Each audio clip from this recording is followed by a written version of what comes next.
எபிரேயருக்கு எழுதின நிருபம் 2வது அதிகாரம் 1-4 வரையிலான வசனங்களை வாசிப்போம்.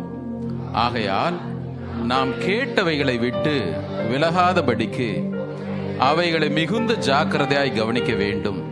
ஏனெனில் தேவதூதர் மூலமாய் சொல்லப்பட்ட வசனத்திற்கு விரோதமான எந்த செய்கைக்கும் கீழ்ப்படியாமைக்கும் நீதியான தண்டனை வரத்தக்கதாக அவர்களுடைய வசனம் உறுதிப்பட்டிருக்க, முதலாவது கர்த்தர் மூலமாய் அறிவிக்கப்பட்டு பின்பு அவரிடத்தில் கேட்டவர்களாலே நமக்கு உறுதியாக்கப்பட்டதும், அடையாளங்களினாலும் அற்புதங்களினாலும் பலவிதமான பலத்த செய்கைகளினாலும் தம்முடைய சித்தத்தின்படி பகிர்ந்து கொடுத்த பரிசுத்த ஆவியின் வரங்களினாலும் தேவன் தாமே சாட்சி கொடுத்ததுமாய் இருக்கிற இவ்வளவு பெரிதான ரட்சிப்பை குறித்து நாம் கவலை அற்றிருப்போமானால் தண்டனைக்கு எப்படி தப்பித்துக் கொள்வோம்? ஜெபிப்போம். அன்பின் ஆண்டவரே, நாங்களுமே துதிக்கிறோம், ஸ்தோத்தரிக்கிறோம். எங்கள் நடுவிலே நீர் பெரியவராய் இருக்கிறீர், உமக்கு நன்றி. இப்பொழுதும் கர்த்தர் எங்களோடு பேசுவீராக. எல்லா எதிர் வல்லமைகளும் இடையூறுகளையும் நசரனாகிய இயேசு கிறிஸ்துவின் நாமத்தினாலே கடிந்து கொள்கிறோம். உடைய பரிசுத்த ரத்தம் இந்த இடங்கள்லாம் தெளிக்கப்படட்டும். எங்களுடைய செவிகள் இன்றைக்கு விருத்த சேதனம் பண்ணப்படட்டும். ஐயா, விருத்த சேதனம் பண்ணப்படட்டும். ஆண்டவரே, புல் உலரும், பூ உதிரும், உம்முடைய வசனமோ என்றென்றைக்கும் நிலைத்து நிற்கும். அதி சீக்கிரத்தில் நீர் வரப்போகிறீர். ஆண்டவரே, நீர் எங்களை ஆயத்தப்பட எச்சரிக்கிறீர். நாங்கள் ஆயத்தமாக சபையாய் எங்களை அர்ப்பணிக்கிறோம். இன்றைக்கு விதைக்கப்படுகிற ஒரு வசனமாகிலும் வீணாய் போகாதபடிக்கு ஒவ்வொரு இருதயங்களையும் கர்த்தர் நல்ல நிலமாக மாற்றுவீராக. நீர் விரும்புகிற கனிகளை புசிக்கத்தக்கதாய் எங்களுடைய வாழ்க்கை மாறட்டும். ஐயா, உமக்கு நன்றி. உங்களுடைய பிள்ளைகள் கொடுத்த அந்த காணிக்கையிலும் கர்த்தர் நீர் ஆசீர்வதியும் பெருக செய்யும். ஒன்றும் குறைவில்லாதபடிக்கு உங்களுடைய பிள்ளைகளை நடத்தும். மீதமான துணிக்கைகள் அவர்கள் எடுக்கட்டும். இயேசுவின் நாமத்திலே ஜெபிக்கிறோம் நல்ல பிதாவே, ஆமென். கர்த்தருடைய பரிசுத்த நாமத்திற்கு மகிமை உண்டாவதாக. கர்த்தர் நல்லவர், அவர் கிருபை என்றும் உள்ளது. ஆமென். நாம் ஏற்கனவே கர்த்தருக்கு பரிசுத்தம் என்கிற தலைப்பின் கீழாக தொடர்ந்து செய்திகளை கவனித்து வருகிறோம். அதனுடைய தொடர்ச்சியாகத்தான் இன்றைக்கு இந்த செய்தியும் நாம் கவனிக்க இருக்கிறோம். இன்றைக்கு தேவ செய்திக்கு நான் கொடுக்க விரும்புகிற தலைப்பு டேஞ்சர் ஆஃப் ட்ரிஃப்டிங் அவே, வழி விலகுவதின் ஆபத்து. இன்னைக்கு ரொம்ப பெரிய செய்தியா இல்லை, இன்னைக்கு யூத் மீட்டிங் இருக்கு. அதனால சீக்கிரத்தில் அந்த செய்தியை முடிக்க நான் நினைக்கிறேன். ஒருவேளை இன்னைக்கு ரொம்ப இன்ட்ரோடக்ஷனோடு முடிக்கிற மாதிரி இருந்துச்சுன்னா அதனுடைய தொடர்ச்சி நம்ம கவனிப்போம். யாரும் அதை அவ்வளோ சீக்கிரமாக மறந்துட மாட்டீங்கன்னு நினைக்கிறேன். தயவுசெய்து ஒருவேளை நோட்ஸ் எடுப்பீங்கன்னா வீட்டில் போய் அதை வாசிங்க, தியானிங்க. நேரம் கிடைக்கிற பொழுது நம்முடைய செய்திகளை நம்ம யூடியூப்பில் ஆடியோவாகவே அப்லோட் பண்ணுறோம். அது கண்டிப்பாக ஆண்டவருக்குள்ளாக வளர்வதற்கு அது உங்களுக்கு உறுதுணையாக இருக்கும் என்பதில் எந்த சந்தேகமே இல்லை. இன்றைக்கு இந்த 4 வசனங்களை மாத்திரம் நாம் தியானிப்போம். கர்த்தர் நமக்கு உதவி செய்வார். திரும்ப ஒரு முறை அதை வாசிச்சுருவோமா? எபிரேயர் 2வது அதிகாரம் 1-4 வரலான வசனங்கள். ஆகையால் நாம் கேட்டவைகளை விட்டு விலகாதபடிக்கு அவைகளை மிகுந்த ஜாக்கிரதையாய் கவனிக்க வேண்டும். ஏனெனில் தேவதூதர் மூலமாய் சொல்லப்பட்ட வசனத்திற்கு விரோதமான எந்த செய்கைக்கும் கீழ்ப்படியாமைக்கும் நீதியான தண்டனை வரத்தக்கதாக அவர்களுடைய வசனம் உறுதிப்படுத்தப்பட்டிருக்க, முதலாவது கர்த்தர் மூலமாய் அறிவிக்கப்பட்டு பின்பு அவரிடத்தில் கேட்டவர்களாலே நமக்கு உறுதியாக்கப்பட்டதும், அடையாளங்களினாலும் அற்புதங்களினாலும் பலவிதமான பலத்த செய்கைகளினாலும் தம்முடைய சித்தத்தின்படி பகிர்ந்து கொடுத்த பரிசுத்த ஆவியின் வரங்களினாலும் தேவன் தாமே சாட்சி கொடுத்ததுமாய் இருக்கிற இவ்வளவு பெரிதான ரட்சிப்பை குறித்து நாம் கவலையற்றிருப்போமானால் தண்டனைக்கு எப்படி தப்பித்துக் கொள்ளுவோம்? இந்த எபிரேய நிருபம் நம்ம எல்லாருக்குமே தெரியும். எபிரேய விசுவாசிகளுக்காக அப்போஸ்தலனாகிய பவுல் தான் எழுதுகிறார். அது பொதுவாக ஒத்துக்கொள்ளப்பட்டது ஒன்று. அதனால அப்போஸ்தலனாகிய பவுல்னு நான் இதை சொல்றேன். அப்போஸ்தலனாகிய பவுல் அவர்களுக்கு வெறுமனே போதனையாக மாத்திரமல்ல, எச்சரிப்பாக எழுதுகிறார்.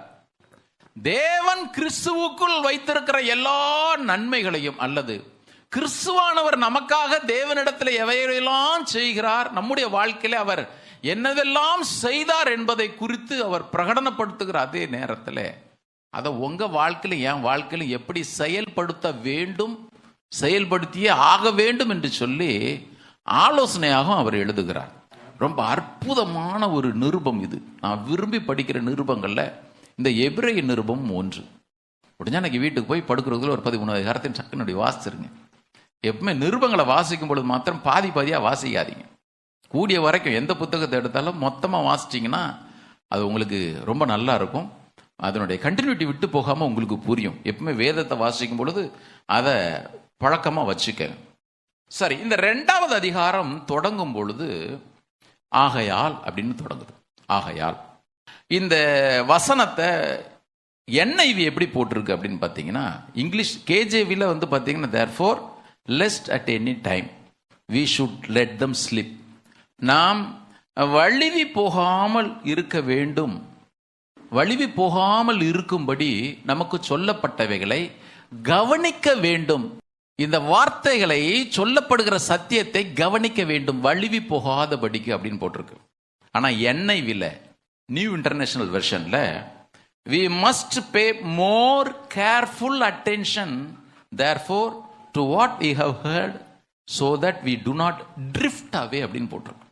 கவனிங்க, நாம் சொல்லப்பட்ட ஒவ்வொரு காரியத்தையும் ரொம்ப கவனமா கவனிக்க வேண்டும். அப்படி கவனித்தால்தான் நாம் வழி விலகி போகாதபடிக்கு இந்த உலகத்துல காத்து கொள்ளப்பட முடியும் அப்படின்னு சொல்லிட்டு அவர் எச்சரிக்கிறார். இந்த ட்ரிஃப்டிங்ன்ற வேர்டு இருக்கு பாருங்க, இது பொதுவாக கடல் பயணத்தில் பயன்படுத்தக்கூடிய ஒரு சொல்.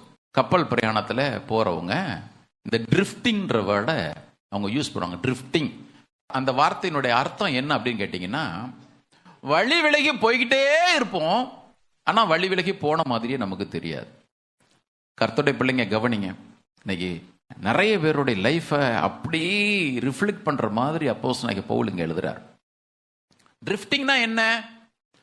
ஒரு நோக்கத்தை தவற விட்டுறது. இன்னும் எளிதா சொல்றதா இருந்தா, நான் எதற்காக இயேசு என்னை ரட்சித்தார், நான் என்ன எதற்கு தேவ பிள்ளையாக மாற்றினார், எதற்கு சபை என்கிற ஐக்கியத்திற்குள்ளாக என்ன கொண்டு வந்தார், சும்மா நீ ஒரு மதத்தில் இருக்கிற நான் ஒரு மதத்தில் இருக்கிறேன்னு சொல்றதற்கு அல்ல. எங்க தேவன் உங்களுக்கும் எனக்கும் இந்த மகா பெரிய ரட்சிப்பை, வேதம் சொல்லுகிறது இவ்வளவு பெரிதான ரட்சிப்பை கொடுத்திருக்கிறார் சொன்னார்னா அதுக்கு பெரிய ஒரு திட்டம் உண்டு. அவர் நம்மிடத்துல எதிர்பார்க்கிற எதிர்பார்ப்பு ரொம்ப பெருசு. ஏதோ 10 11 அங்க ஒரு மதம் இருக்கு, இங்க ஒரு மதம் இருக்கு, நீ அந்த மதத்தில் இருந்துக்க, நீ இந்த மதத்தில் இருந்துக்க, அல்லது கிறிஸ்தவத்துக்குள்ள நீ அந்த சபையில இருந்துக்க, நீ இந்த சபையில இருந்துக்க, நீ ஞாயிற்றுக்கிழமை தோறும் அந்த ஆலயத்திற்கு போ, நீ ஞாயிற்றுக்கிழமை தோறும் இந்த ஆலயத்திற்கு போ என்று பொத்தாம் பொதுவாக அப்படி ஆட்டுக்குட்டியா கூட்டம் மாதிரி போறதுக்கெல்லாம் கர்த்தர் வைக்கல. இந்த அதிகாரங்களை நீங்கள் வாசிப்பீர்களானால் திட்டமும் தெளிவுமாக ஆவியானவர் எழுதுறாரு. தேவன் நமக்கு கொடுத்திருக்கிற ரட்சிப்பு இவ்வளவு பெரிதான ரட்சிப்பு, இவ்வளவு பெரிதான ரட்சிப்பு. இந்த உணர்வு இல்லைன்னா, இதை குறித்து சொல்லப்படுகிற சத்தியத்தை கவனிக்கலன்னா, நாம் அப்படியே விலகி போறது, அந்த நோக்கத்தை அறியாம கண்டிப்பா அப்படி கொஞ்சம் கொஞ்சமா தூரம் போவோம். உதாரணத்திற்கு நீங்க பாத்தீங்கன்னா, ஆதியாகமம் 13:12 ஜெனிசிஸ் 13:12 ஆபிரகாமை விட்டு பிரிந்த லோத்து சோதமுக்கு நேராக கூடாரத்தை போட்டான்னு இருக்கு. சோதமுக்குள்ள போல நம்ம எத்தனையோ ஒரு இதை தியானிச்சிட்டோம். ஆபிரகாமை விட்டு லோத்து பிரிஞ்சுட்டாங்க. இப்போ சோதம் ரொம்ப பச்சை பசேல்னு இருக்கு. ஆனா சோதம் பொல்லாத ஒரு தேசம், பொல்லாத ஒரு பகுதின்னு லோத்துக்கு நல்லா தெரியும். இந்த லோத்து என்ன பண்ணா, நான் உள்ள போகலங்க, ஆனா என்ன சோதம் ரொம்ப அட்ராக்ட் பண்ணுது அப்படின்னு சொல்லிட்டு வசனம் சொல்லுது. நீங்க வாசிச்சீங்கன்னா 13:12 ஆபிரகாம் கானான் தேசத்தில் குடியிருந்தான். லோத்து அந்த யோர்தானுக்கு அருகான நல்ல கவனிங்க, சம பூமியில் உள்ள பட்டணங்களிலே வாசம் பண்ணி சோதோமுக்கு நேர கூடாரம் போட்டான். சோதோமுக்குள்ள போல, சோதோமுக்கு நேர கூடாரத்தை போட்டான். அப்படி 14:12 வாசிங்கன்னு வச்சுக்கோங்களேன். ஜெனிசிஸ் 14:12 ஆபிரகாம் ஆபிரகாமுடைய சகோதரனை குமாரனாகி லோத்து எங்க 13வது அதிகாரத்தில் சோதமுக்கு நேராக கூடாரம் போட்டவர் இப்போ எங்க போச்சு போயாச்சு உள்ள ட்ரிஃப்டிங். அப்படி கொஞ்சம் கொஞ்சம் கொஞ்சம் கொஞ்சமாக போகிறது. பீச்சில் பிள்ளை பக்கத்தில் விட்டுட்டு இங்கே தான் பிள்ளை நின்றுட்டே இருக்குது, இப்படி பார்ப்போம், 2வது முறை பார்ப்போம், 3வது முறை பார்த்தா பிள்ளை எங்கேயும் நிற்கும். ட்ரிஃப்டிங். பிரதர் சிஸ்டர் மறந்துடாதீங்க, இது நீங்கள் விளையாட்டை எடுத்துக்கிறதுக்காக சொல்லலை. நான் நினைக்கிறேன் லோத்தினுடைய மனைவி சொல்லியிருப்பா, என்னங்க நாம் இருக்கிற சமபூமியில் ஒன்றும் பெரிய ஸ்கூல்லாம் இல்லை, சோதமில் தான் சூப்பராக ஸ்கூல் இருக்குது, என்ன பண்ணலாம், நான் டெய்லி பிள்ளைய கொண்டு போய் விட்டு வரேன். காலையில் போனார், சாயங்காலம் வந்தார். அடுத்து பார்த்துருக்கேன் டெய்லி போயிட்டு வர்றது கஷ்டமாக இருக்குதே, அப்படி கொஞ்சம் என்னங்க அப்படி அங்கே ஒரு ஃப்ளாட் வாங்கிட்டா நல்லா இருக்கும், பிளாட்டை வாங்கி ஃப்ளாட்டையும் வாங்கிட்டேன்னா அப்படி சோதம் உங்கள் பக்கத்தில் போயாச்சு. சோதம் பாவம் பக்கத்தில் போயிடக்கூடாது. கொஞ்ச நாள் கழிச்சதுன்னா சோதம்ல இருந்து வந்தவங்கலாம் சொல்லியிருப்பாங்க, ஐயா லோத்து நீங்க தான் இருக்கிறதுலே பணக்காரரு, அடுத்த பிரசிடெண்டா உங்களை தான் எடுக்கலாம்னு நினைக்கிறேன். அப்படிதான் போட்டிருக்கு பாருங்க. பட்டணத்து வாசல்ல மூப்பர்களோட உட்கார்ந்துட்டு இருந்தானா, அந்த ஊருக்கு ஜட்ஜு மாதிரி ஆயிட்டாரு. இப்ப பிரசிடென்ட் ஆயாச்சு, என்ன பண்றது, ஊருக்கு வெளியெல்லாம் நம்ம இருக்க முடியாது, உள்ளே போயிடலாம். ட்ரிஃப்டிங். கவனிங்க, இந்த பாவம் ஒரே நாள்ல நம்மளை இழுக்கவே இழுக்காது. ஒரே நாள்ல நான் மொடக்கூடிய நான் ஒருத்தன் சொல்லுங்க பார்ப்போம், ஒருத்தன் கூட இப்படி ஆகவே மாட்டான். முதல்ல பிரதர் ஒரு பெக்கு, அடுத்தது ஒரு மக்கு, அதுக்கப்புறம் ஜக்கு. ட்ரிஃப்டிங். கொஞ்சம் கொஞ்சமா பிரதர் யாராயிலும் ஒரே நாள்ல நான் அடிக்ட் ஆயிட்டாங்க, ஐ எம் அடிக்டட்னு ஒருத்தர் சொல்ல முடியாது. மறந்துடாதீங்க. அதனாலதான் திரும்ப திரும்ப திரும்ப திரும்ப வசனம் எச்சரிக்குது, நீங்கள் எவைகளை கேட்டீர்களோ, நீங்கள் எவைகளை அறிந்து கொண்டீர்களோ, தேவன் என்ன நோக்கத்திற்காக உங்களை பிரித்தெடுத்தாரோ அதிலிருந்து கொஞ்சம் கூட விட்டு விலகாதபடிக்கு ஒவ்வொரு நாளும் இதை ஜாக்கிரதையா கவனிக்கணும். நல்ல கவனிங்க. அவர் என்ன எழுதுறாரு அப்படின்னு கேட்டீங்கன்னா, பழைய ஏற்பாட்டு நாட்கள் இருந்தது வேறு. பழைய ஏற்பாட்டில் சொல்லப்பட்ட நாட்கள், அந்த அனுபவங்கள் எல்லாம் வேறு. நான் உங்களுக்கு காண்பிக்கிறேன். முதலாவது, நாம யாருன்றதை முதல்ல தெரிஞ்சுக்கிறது நல்லது. நாம் யார்? இன்னைக்கு சபைகள் உட்கார்ந்து இருக்கிறோம், ஏதோ வார்த்தையின் வாசஸ்தலத்துக்கு வந்துட்டு போறோம், அல்லது நான் உங்கள்கிட்ட கேட்டேன் நீங்க யாருங்க, நான் ஒரு கிறிஸ்டின், அவ்வளவுதான். வேதம் உங்களுக்கு எனக்கு அந்த பேரை கொடுக்கல. 1:14 வாசிச்சீங்கன்னா, ரட்சிப்பை சுதந்திரிக்க போகிறவர்கள், ரட்சிப்பை சுதந்திரிக்க போகிற, சொல்லுங்க, நான் சத்தமா சொல்லுங்க, நான் ரட்சிப்பை சுதந்திரிக்க போகிறவன். ஒரு டிரான்ஸ்லேஷன்ல இன்ஹெரிட்டர்ஸ் ஆஃப் சால்வேஷன், இன்னொரு டிரான்ஸ்லேஷன் ஹெரிட்ஸ் ஆஃப் சால்வேஷன். ரட்சிப்பினுடைய சுதந்திரவாளிகள்னு போட்டிருக்கு. எவ்வளவு பெரிய போஸ்ட் ஆண்டவர் கொடுத்திருக்கிறார், பொசிஷனை கொடுத்திருக்கிறார் பாரு. பிரதர் என்ன இயேசு ரட்சித்துட்டாரு, ஆனால் அந்த ரட்சிப்பை நான் சுதந்திரித்துக் கொள்வதற்கு, முழுமையாக என்னுடைய வாழ்க்கையில பெற்று அனுபவிக்கிறதுக்கான பொறுப்பை கர்த்தர் என் கையில கொடுத்திருக்கிறார், கண்டிப்பா கொடுத்திருக்கிறார். அடுத்தது நம்ம யாராம்? வசனம் சொல்லுது 3:1 வாசிங்க, எபிரேயர் 3:1. இப்படி இருக்க பரம அழைப்புக்கு பங்குள்ளவர்கள், பரம அழைப்பிற்கு பங்குள்ளவர்கள், சரியா? நம்ம பங்குள்ளவர்கள், அப்படிதான் வசனம் சொல்லுது. நீங்க யாருங்க, என்னை குறித்து சரியான புரிந்து கொள்ளுதலே இல்லைன்னா, இங்க பவுல் சொல்றாரு, நீ யாரு தெரியுமா, நீ ரட்சிப்பை சுதந்திரிக்க போறவன்.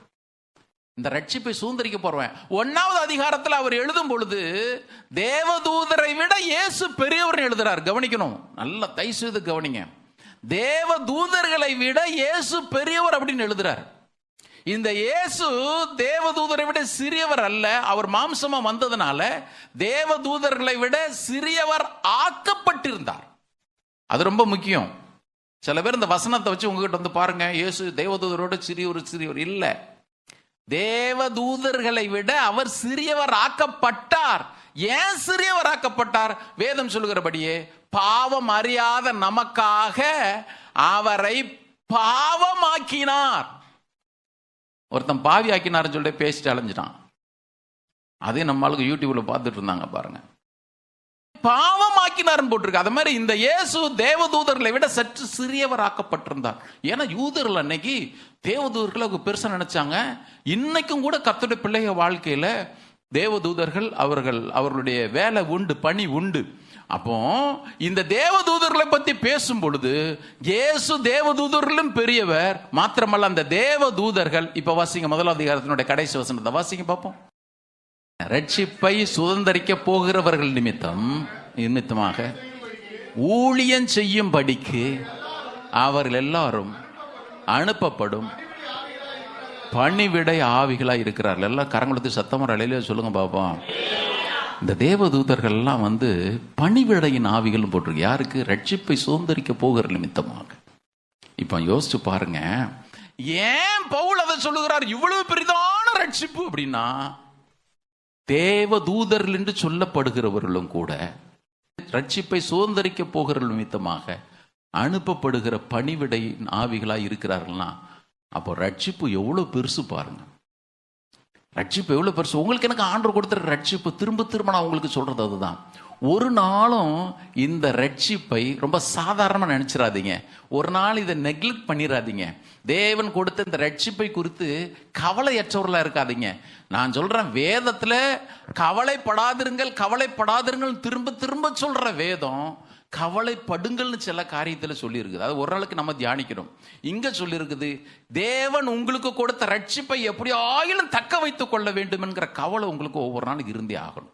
கண்டிப்பா அவர் தான் கொண்டு போய் சேர்க்கிறார். வலுவாதபடிக்கு நம்மை காக்கவும் தமது மகிமையுள்ள சன்னிதானத்திற்கு முன்பதாக மிகுந்த மகிழ்ச்சியோட நம்மை மாசற்றவர்களாக நிறுத்த வல்லவர் அவர் தான். ஆனால் அதற்காக எனக்கு தேவன் கொடுத்த ரட்சிப்பை நான் ஏனதானோ நினைச்சிட முடியாது. என் இஷ்டம் போல இந்த உலகத்துல நான் வாழ்ந்துடவே முடியாது, வாழ்ந்துடக்கூடாது. கர்த்தர் பிள்ளைங்க கவனிங்க, ஏன் இவ்வளவு பெரிதான ரட்சிப்பு அப்படின்னு கேட்டீங்கன்னா, அதற்கு கொடுக்கப்பட்ட விளக்கறை அவ்வளவு பெருசு. ஏங்க, தேவன் என்ன ரட்சித்தாருங்க, ஏதோ தன்னிடத்துல இருந்து ஒரு ஆசீர்வாதத்தை தூக்கி கொடுத்தாருன்னு இல்ல. இந்த ரட்சிப்பை கொடுப்பதற்கு பேதுரு எழுதும் பொழுது எழுதுகிறாரு, அழிந்து போகிற பொன்னினாலும் வெளியினாலும் அல்ல, விலையேற பெற்ற அவருடைய ரத்தத்தினாலே நாம் மீட்கப்பட்டோம். ஆமென். கரங்களுடைய சத்தம் முறையில சொல்லுங்க. ஒவ்வொரு முறையும் என்ன ஆண்டவர் ரட்சித்தாருன்னு சொல்லும் பொழுது எனக்கு அவர் கொடுத்திருக்கிற விளக்கறை அவ்வளவு பெருசு.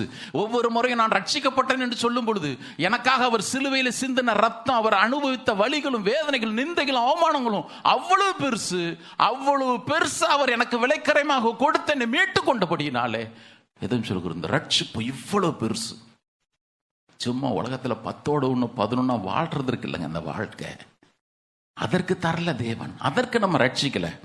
இது ஒரு பெரிய பாக்கியம். ஆமென், ஹல்லேலூயா. யோசிச்சு பாருங்க, பழைய ஏற்பாட்டு பரிசுத்தவான்களுக்கு அதுதான், அந்த 4 வசனத்துக்குள்ள அதை தான் எழுதுறாரு. பழைய ஏற்பாட்டு பரிசுத்தவான்களுக்கு தேவன் டைரக்டா நியாயப்பிரமாணத்தை கொடுக்கல. தேவன் அவர் என்ன பண்ணாரு? தீர்க்கதரிசிகள் மூலமா கொடுத்தாரு, தூதர்கள் மூலமாக சொல்லப்பட்டு தூதர்கள் வார்த்தையை மோசேட்ட கொடுத்து மோசே அதன் பிறகு ஜனங்களுக்கு கொடுத்தான்.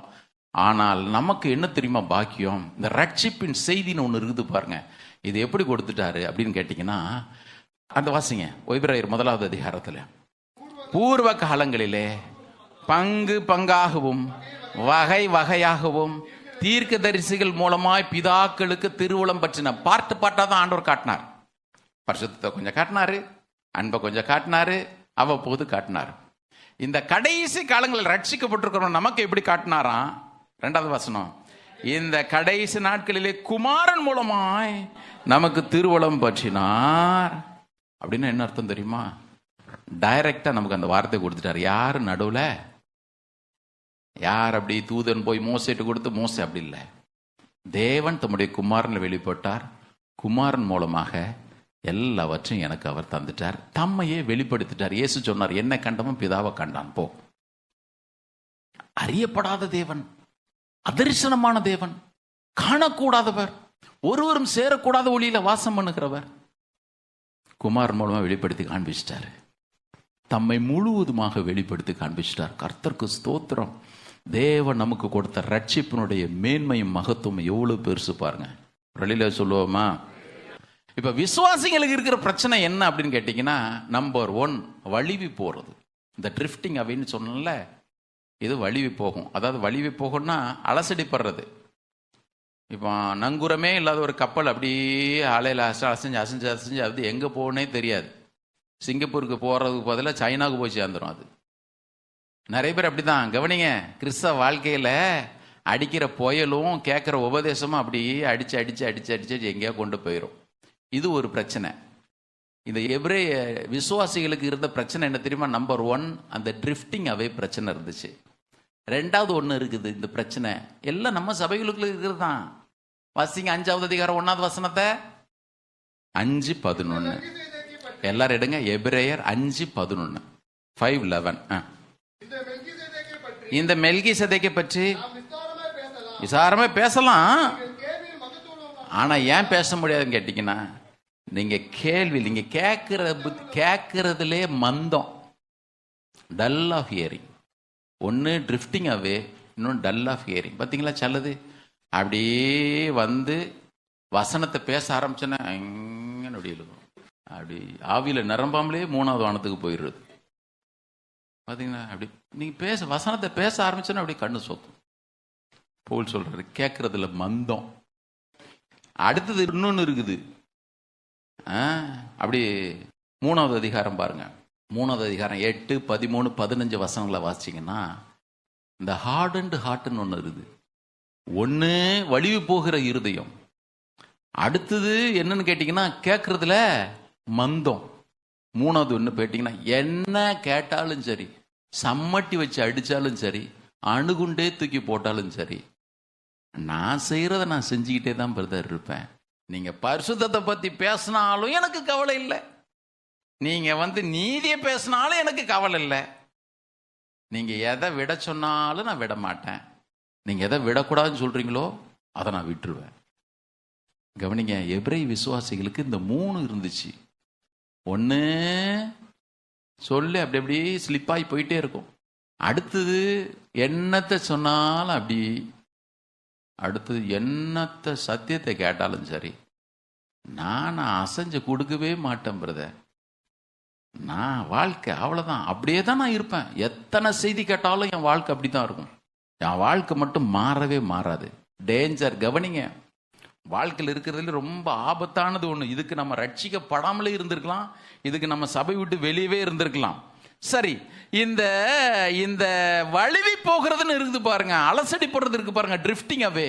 யாருக்கெல்லாம் பிரதர் வரும்? நீங்க இது சொல்றீங்க, பவுலும் இதை குறித்து எச்சரிக்கிறாரு, நாம் கேட்டவில்லை விட்டு விலகாதபடிக்கு, ட்ரிஃப்டிங் அவே ஆயிராதபடிக்கு, அப்படியே அலசடிப்படாமல் இருக்கிறதுக்கு எச்சரிக்கையா இருங்கன்னு போட்டிருக்கு. இது யாருக்கு பிரதர் உண்டாகும் அப்படின்னு கேட்டீங்கன்னா, தனிப்பட்ட ஒவ்வொருவருக்கும் வர்றதற்கு வாய்ப்பு உண்டு. உதாரணத்திற்கு எல்லாரும் எடுங்க பார்ப்போம். கொலோசியர் 4வது அதிகாரம் 14வது வசனம். Colossians chapter 4 verse 14. பவுல் அங்க தேமான்ற ஒரு மனுஷனை குறித்து எழுதுறார். பிரியமான வைத்தியனாகிய லூக்காவும் தேமாவும் உங்களுக்கு வாழ்த்துதல் சொல்லுகிறார்கள். தேமா இது பவுலோடு கூடவே இருந்தவன். அப்படி பிலமோன் 24வது வசனத்துல பாத்தீங்கன்னா, பிலமோன் 24வது வசனத்துல, என் உடன் வேலையாட்களாகிய மார்க்குவும் அரிஸ்தர்க்கும் தேமாவும் லூக்காவும் உமக்கு வாழ்த்துதல் சொல்லுகிறார்கள். பவுலோடு கூட இருந்து எங்க போனாலும் இவங்களும் கூட போனாங்க. பவுல் ஜெபம் பண்ணும் பொழுது இவங்களும் ஜெபம் பண்ணாங்க. பவுல் பிரசங்கம் பண்ணும் பொழுது நான் நினைக்கிறேன், இந்த சர்ச்சில் அன்னைக்கு பிரசங்கம் பண்ணா, தேமா நீ அங்க போய் பிரசங்கம் பண்ணா, அவர் அங்க போய் பிரசங்கம் பண்ணியிருப்பார் ஒரு பிரேயர் சார்ல, ஒரு வீட்டில் போய். ஆனால் இந்த தேமான்ற மனுஷனை குறித்து அவன் ட்ரிஃப்டடாவே 2 தீமோத்தேயு 4:10 அவர் எழுதும் பொழுது, 2 தீமோத்தேயு chapter 4 verse 10, தேமா இந்த பிரபஞ்சத்தின் மேலே ஆசை வைத்து என்னை விட்டு பிரிந்து தெசலோனிக்கே பட்டணத்துக்கு போய்விட்டான். என்ன துக்கம் பாருங்க. ஏங்க, பவுலை விட்டு பர்னவா பிரிஞ்சான், இந்த தேவாவை என்னை விட்டு பிரிஞ்சு போயிட்டான்னு பவுல் எழுதியிருந்தாருன்னா கவலை இல்லை, நீ ஒரு பக்கம் ஊழியத்தை பாரியா, நான் ஒரு பக்கம் ஊழியத்தை பார்க்கறேன்னு போயிருந்திருக்கலாம். ஆனால் பவுல் இந்த தேமாவுக்கு சொல்றாரு, இந்த தேமா இங்கிலீஷ் பைபிள்ல போட்டிருக்குது, having loved this present world, இந்த உலகத்து மேல ஆசை வச்சுட்டு அவனுக்கு இருந்த அழைப்பை விட்டுட்டே போயிட்டான். கர்த்தர் பிள்ளைங்க, நீங்க ஒருவேளை சிரிச்சுக்கிட்டு அப்படியே கேட்கலாம், நான் வேதனையோட பேசுறேன், வேதனையோட பேசுறேன், நான் ரட்சிக்கப்பட்டேன் பிரதர், அதனால நான் பரலோகம் போய் சேர்ந்துருன்னு சொல்லி யாருன்னு நினைச்சீங்கன்னா, இன்னைக்கு நிறைய சபைகள் அப்படிதான் பேசிட்டு இருக்கிறாங்க, நிறைய சபைகள் அப்படிதான் பேசுறாங்க. கர்த்தர் தான் கொடுத்துட்டாரே, கண்டிப்பா கொண்டு சேர்ப்பாரு. பவுல் அப்படி எழுதல. அதிக பயத்தோடும் நடுக்கத்தோடும் உங்களுடைய ரட்சிப்பு நிறைவேற பிரயாசப்படுங்கள். Work hard. நீ பிரயாசப்படு. இங்க தேமாவை குறிச்சு பவுல் சொல்றாரு, அவன் என்னுடைய உடன் வேலையாள், அவனுக்கு வாழ்த்தல் சொல்றான். பிரியமான லூக்கா வாழ்த்தல் சொல்றான், தேமா வாழ்த்தல் சொல்றான்னு சொல்லிட்டு தன்னுடைய வாழ்க்கையின் கடைசி நேரத்தில் நடந்த அனுபவத்தை சொல்றாரு. தேமா என் உடன் வேலையாள், இந்த பிரபஞ்சத்தின் மேல் ஆசை வச்சு சத்தியத்தை விட்டு போயிட்டான்பா. அந்த சூழ்நிலைப்பட்டதுக்கு போயிட்டான். பிரதர், அழைக்கப்படுறது முக்கியம் இல்லை. ஆண்டவர் சொன்னார், நீ மரண பரியந்த உண்மையா இரு, அப்பதான் நான் உனக்கு ஜீவ கிரீடத்தை தருவேன். கர்த்தர் நமக்கு உதவி செய்யட்டும், கர்த்தர் நமக்கு உதவி செய்யட்டும். சரி, தனி மனுஷன் தான் இப்படி அப்படின்னு கேட்டீங்கன்னா, மொத்த சபையுமே கூட வலிவு போவதற்கு வாய்ப்பு உண்டு. மொத்த சபையும். கலாத்தியர் 5:7 எழுதும் பொழுது பவுல் எழுதுற கலேஷியன் 5:7, நீங்கள் நன்றாய் ஓடினீர்களே, சத்தியத்திற்கு கீழ்ப்படியாமற் போக உங்களை தடை செய்தவன் யாருன்னு எழுதுறார். நல்லா ஓடினி ஐயா, நீ ஊழியக்காரனை நேசிச்ச, உன் கண்ணை கூட எனக்கு பிடுங்கி கொடுத்துருப்ப, எல்லா விதத்திலும் மகிமையாய் முன்னேறிட்டு இருந்திய, நல்லா ஓடுனப்ப ஆவிக்குரிய ஓட்டத்துல. அப்படி ஸ்லிப் ஆயிட்டியே, drifted away from the truth. கர்த்தர் நமக்கு உதவி செய்யட்டும். நான் ஆவிக்குரிய வாழ்க்கை குறித்து எவ்வளவு கவனமா இருக்கணும், எவ்வளவு எச்சரிப்பா இருக்கணும் பாருங்க. சரி, கலாத்திய சபை அப்படி. பவுல் எபேசு சபைக்கு எழுதும் பொழுது, எபேசியருக்கு எழுதின நிருபம் 1வது அதிகாரம் 1வது வசனத்துல, சாப்டர் 1 verse 1 நீங்க வாசிச்சீங்கன்னா, தேவனுடைய சித்தத்தினாலே இயேசு கிறிஸ்துவினுடைய அப்போஸ்தலனாகிய பவுல் எபேசுவிலே கிறிஸ்து இயேசுவுக்குள் விசுவாசிகளாக இருக்கிற பரிசுத்தவான்களுக்கு எழுதுகிறதாவது. இதை இங்கிலீஷ் பைபிள் ரொம்ப நல்லா போட்டிருக்கு. கேஜி வச்சிருக்கோங்க பாருங்க, ஃபெய்த்ஃபுல் இன் கிரைஸ்ட்னு போட்டிருக்கு. தமிழ் அப்படி அந்த வார்த்தை யூஸ் பண்ணவே இல்லை. இங்கிலீஷில் போட்டிருக்கு ஃபெய்த்ஃபுல் இன் கிரைஸ்ட். கிறிஸ்துவுக்குள் உண்மையுள்ள விசுவாசிகளுக்கு எழுதுகிறதாவும் எழுதுறாரு. கிறிஸ்துவுக்குள் உண்மையுள்ள விசுவாசிகள். இந்த எபேசு நிருபம் முழுவதும் வாசிக்கணும். அந்த 6 அதிகாரத்திலையும் அவரு அவ்வளவு ரகசியங்களை, ரொம்ப அற்புதமான நிருபங்கள் அதுவும் ஒண்ணு பாருங்க. ரொம்ப ரிச்சான ஒரு எபிசோட் அது. அவ்வளவு அற்புதமான episode. Faithful, they were faithful in Christ. கிறிஸ்துவுக்குள் அவங்க அவ்வளவு உண்மையுள்ளவங்களா இருந்தாங்க. ஆனா என்ன தெரியுமா துக்கம்? அந்த சபை அப்படி போக போக போக போக போக வெளிப்படுத்தின விசேஷம் 2வது அதிகாரம் 4வது வசனத்தில் ஆண்டவர் சொன்னார். ரெவலேஷன் சாப்டர் 2 verse 4 ஆண்டவர் சொன்னாரு, ஆனாலும் உன் பேர்ல எனக்கு ஒரு குறை இருக்கு. நீ ஆதியில கொண்டிருந்த அன்பை விட்டுட்டியே. யூ ஹவ் ட்ரிஃப்டட் அவே. அப்படி கொஞ்சம் கொஞ்சமா விலகிட்டியே. எபேசு சபை என்ன சொன்னுச்சு? நாங்க நல்ல சபைங்க, ஓடி ஓடி ஊழியம் செய்றோம். அவங்க பாத்தீங்கன்னா எல்லா பிரயாசத்தை கர்த்தர் அப்ரிஷியேட் பண்றாரு. அவங்களோட பிரயாசம் நல்லா இருந்துச்சு. ஊழியம் செய்யறதுல ரொம்ப சிறந்தவங்களா இருந்தாங்க. மாத்திரமல்ல, உபத்திரவங்களை சகிக்கிறதுல ரொம்ப சின்சியரா தான் இருந்தாங்க. கர்த்தருக்கு கொடுக்கறதுல சின்சியரா தான் இருந்தாங்க. ஆனா ஆண்டவர் பின்னால ஒரே ஒரு டிக் அடிச்சிட்டார். என்ன தெரியுமா? அவங்ககிட்ட ஒரு குறை இருக்கு.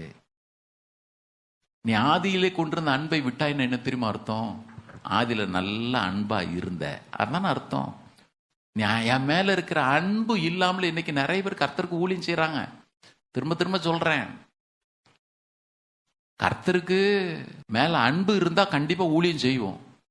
ஆனா அன்பு இல்லாமலும் ஊழியம் செய்ய முடியும். அதையும் புரிஞ்சுக்கணும். நான் ஆண்டவர்கிட்ட அன்பா இருக்கிறேன், நான் ஒண்ணுமே செய்ய மாட்டேன்னா அதுவும் தப்பு. நான் ஆண்டவர்கிட்ட ஊழியம் செய்யறேன், அதனால நான் ஆண்டவர் மேல அன்பா இருக்கிறேன்னா அங்கேயும் கொஞ்சம் ஆராய்ந்து பார்க்க வேண்டும். எபேசு சபை நல்ல ஊழியம் செஞ்சது, நல்ல பிரயாசப்பட்டுச்சு. கர்த்தர் சொல்லிட்டார், என் மேல அன்பே இல்லை, நீ ஆதியில செய்த கிரிகளை மறுபடியும் செய், போங்க. எதற்கு நான் இதெல்லாம் சொல்றேன்?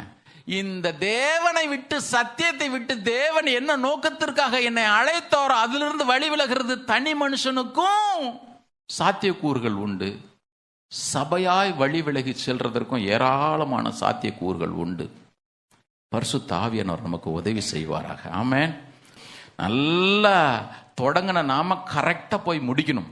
இன்னைக்கு நான் சில காரியங்களை மாத்திரம் இன்னைக்கு சொல்லி முடிச்சிடறேன். நம்ம எல்லாத்துக்கும் நமக்கு நேரம் இல்லை. கர்த்தர் சித்தமான பழைய ஏற்பாட்டில இருந்து புதிய ஏற்பாடு வரைக்கும் ஒவ்வொரு காரியமாக நம்ம இனி வரக்கூடிய நாட்கள் அவ்வப்போது தியானிப்போம். சரி, இந்த நான் வழி விலகி போறேன்னு சொல்றீங்களே, இது இது எந்த மாதிரி சூழலில் நம்ம வாழ்க்கையில நடக்கும் அப்படின்னு கேட்டீங்கன்னா, அதற்கும் சில காரியங்கள் உங்களுக்கு சொல்லிடுறேன் பாருங்க. நாம் கேட்டவைகளை விட்டு விலகாதபடிக்கு ரொம்ப ஜாக்கிரதையா இவையில கவனிக்கணும். அதன் மேலேயே சிந்தையா இருக்கணும். அதையே எப்பொழுது நம்முடைய எண்ணத்துல பதிச்சிருக்கணும். அப்பனா தான் நமக்கு அந்த நித்திய ஜீவ கிரீடம் கிடைக்கும்னு சொல்லிட்டு ஆண்டவர் சொல்றாரு. ஏன்னா அவர் கொடுத்திருக்க ரட்சிப்பு இவ்வளவு பெரிதான ரட்சிப்பு, இதை குறித்து நம்ம கவலை இல்லாம இஷ்டம் போல வாழ முடியாதெல்லாம் சொல்றாரு. அப்போ இதை விட்டு என்ன விலகி செல்லக்கூடிய காரியங்கள் என் வாழ்க்கையில என்ன அப்படின்னு கேட்டீங்கன்னா, சில காரியங்களை மாத்திரம் உங்களுக்கு சொல்றேன். இது மாத்திரம் தானே கிடையாது, முக்கியமா சில காரியங்கள். நம்பர் 1 என்ன தெரியுமா? இந்த ரட்சிப்பை எந்த நேரத்தில் அல்லது நாம் எந்த நேரத்தில் வழி விலகி சென்று விட முடியும் அப்படின்னு கேட்டிங்கன்னா, நம்மை சுற்றிலும் எல்லாம் சமாதானமாக இருக்குது பிரதர், நம்ம செழிப்பாக இருக்கிறோம் நாம் எப்போ நினைக்கிறோமோ அது ரொம்ப டேஞ்சரான நேரம். ரொம்ப டேஞ்சரான நேரம். நாம் அந்த நேரத்தில் வழி விலகி போகிறதற்கு 100% வாய்ப்புகள் உண்டு. இங்கே தான் இருக்கிறவங்களாம் கரம் கொடுத்துட்டு இடையில சொல்லுங்க பார்ப்போம். நான் நினைக்கிறேன் பிரசங்கத்துக்கு இடையில நடுவில் எழுப்பி விட்டு ஒரு கோரஸ் பாட வைக்கணும்னு நினைக்கிறேன். கவனிங்க, நான் எப்பொழுதெல்லாம் எனக்கு சமாதானமா இருக்குதுங்க, நான் ஒரு குறவு இல்லைன்னு எப்போ நினைக்கிறோமோ அப்பதான் ரொம்ப எச்சரிக்கையா இருக்கணும். அந்த நேரம் தான் நாம் அப்படியே ஆண்டவர் விட்டு அப்படியே கொஞ்சம் கொஞ்சமா தூர போற நேரம். கொஞ்சம் யோசிச்சு பாருங்களேன்.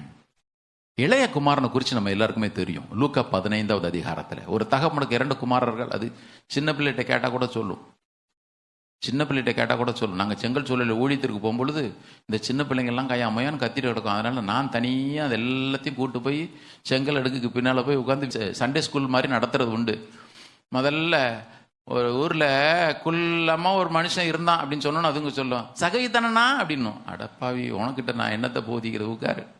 அடுத்து ஒரு அப்பாவுக்கு 2 பிள்ளைங்க இருந்தாங்க, நம்ம சொல்ல ஆரம்பிச்சோன்னு சொல்லலாம், ஒருத்தன் அப்படி பண்ணிமைக்க போயிட்டானா தானே அப்படின்னும். அங்க தெரிஞ்சிருக்குது பாருங்க. இந்த இளைய குமாரனுக்கு இருந்த பிரச்சனை என்ன தெரியுமா?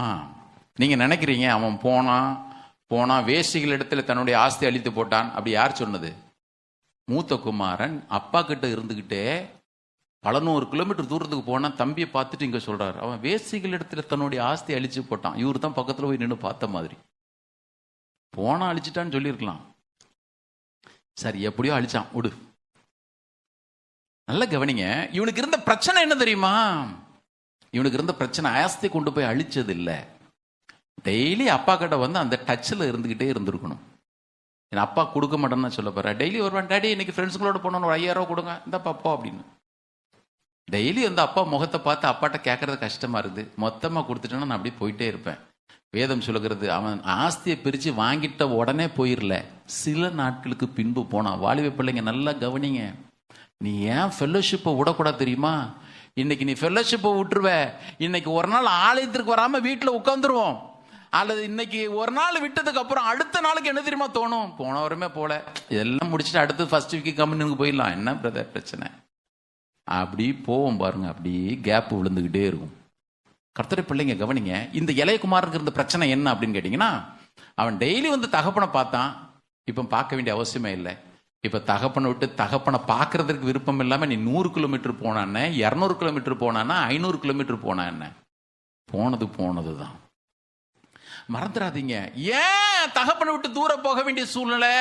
எனக்கு இன்னைக்கு தேவை இல்லை. நேத்து 5000 ரூபாய் தேவைப்பட்டுச்சுங்க, அப்பா கொடுத்தா தான் உண்டு, அப்பா கிட்ட நான் போனேன். இன்னைக்கு அப்படி இல்லை. அப்பா ஏடிஎம் கார்டை கொடுத்துட்டாரு, அக்கௌண்ட்டை என் பேர்ல டிரான்ஸ்ஃபர் பண்ணிட்டாரு, சொத்தெல்லாம் என் பேர்ல டிரான்ஸ்ஃபர் பண்ணிட்டாரு. இப்போ ரிஜிஸ்டர் ஆஃபீஸுக்கு போனா கூட எங்க அப்பாவுடைய கையெழுத்து எனக்கு தேவையில்லை, சொத்து என் பேர்ல இருக்கு, நானே போட்டுப்பேன், நானே ஏடிஎம்ல போட்டுப்பேன், நானே டெபிட் கார்டு போட்டுப்பேன், நானே அக்கௌண்ட்ல போவோம், நானே செக் எழுதி நானே வித்ட்ரா பண்ணிப்பேன். இப்போ அப்பாவுடைய கையெழுத்தும் தேவையில்லை, அவருடைய ஒத்தாசையும் தேவையில்லை. நான் பாட்டுக்கு போயிட்டே இருக்கிறேன். வாசிக்கலாமா? இன்னைக்கு நம்ம வாசிச்சோம் பாருங்க, உபாகமம் 32வது அதிகாரம், டியூட்டர்னமி சாப்டர் 32. நான் சொல்றத தயவுசெய்து எல்லாரும் மனசுல வச்சுக்கோங்க. ஆண்டவர் நம்ம எல்லாருக்கும் உணர்வை தரட்டும். நம்ம லைஃப்ல நாம பெற்றுக்கொள்கிற ஆசீர்வாதம் இருக்குது பாருங்க, மோஸ்ட் ஆஃப் த டைம் அது நம்மளை வந்து ஆண்டவர் விட்டு கொஞ்சம் தூரம் கொண்டு போயிடணும். அதனால தான் அந்த மாதிரி நேரத்தில் நம்ம ரொம்ப கவனமா இருக்கணும். உபாகமம் 32வது அதிகாரத்தில் ஆண்டவர் இஸ்ரவேலை குறித்து என்ன தெரியுமா சொல்றாரு? எல்லாரும் எடுங்க, நானே வாசிக்கிறேன். 4வது வசனத்திலிருந்து வாசிக்கிறேன். கொஞ்சம் நிறைய வசனங்களை வாசிக்கணும். எல்லாரும் கையில பைபிள் எடுங்க. அவர் கண்மலை, 32வது அதிகாரம் 4வது வசனம். அவர் கண்மலை, அவர் கிரியை உத்தமமானது, அவர் வழிகள் எல்லாம் நியாயம், அவர் நியாயக்கேடில்லாத சத்தியமுள்ள தேவன், அவர் நீதியும் செம்மையுமானவர், அவர்களோ தங்களை கெடுத்து கொண்டார்கள். அவர்கள் அவருடைய பிள்ளைகள் அல்ல. அவருடைய பிள்ளைங்க தான், ஆனா பிள்ளைங்க மாதிரியே நடக்கல. இதுவே அவர்கள் காரியம். அவர்கள் மாறுபாடும் தாறுமாறும் உள்ள சந்ததியார். விவேகம் இல்லாத மதிகெட்ட ஜனங்களே. இப்ப எப்ப தரித்திரத்துல போன பிறகு பேசல, எல்லாம் ரிச்சா இருக்கும் பொழுது பேசுறார். விவேகம் இல்லாத மதிகெட்ட ஜனங்களே, இப்படியா கர்த்தருக்கு பதிலளிக்கிறீர்கள்?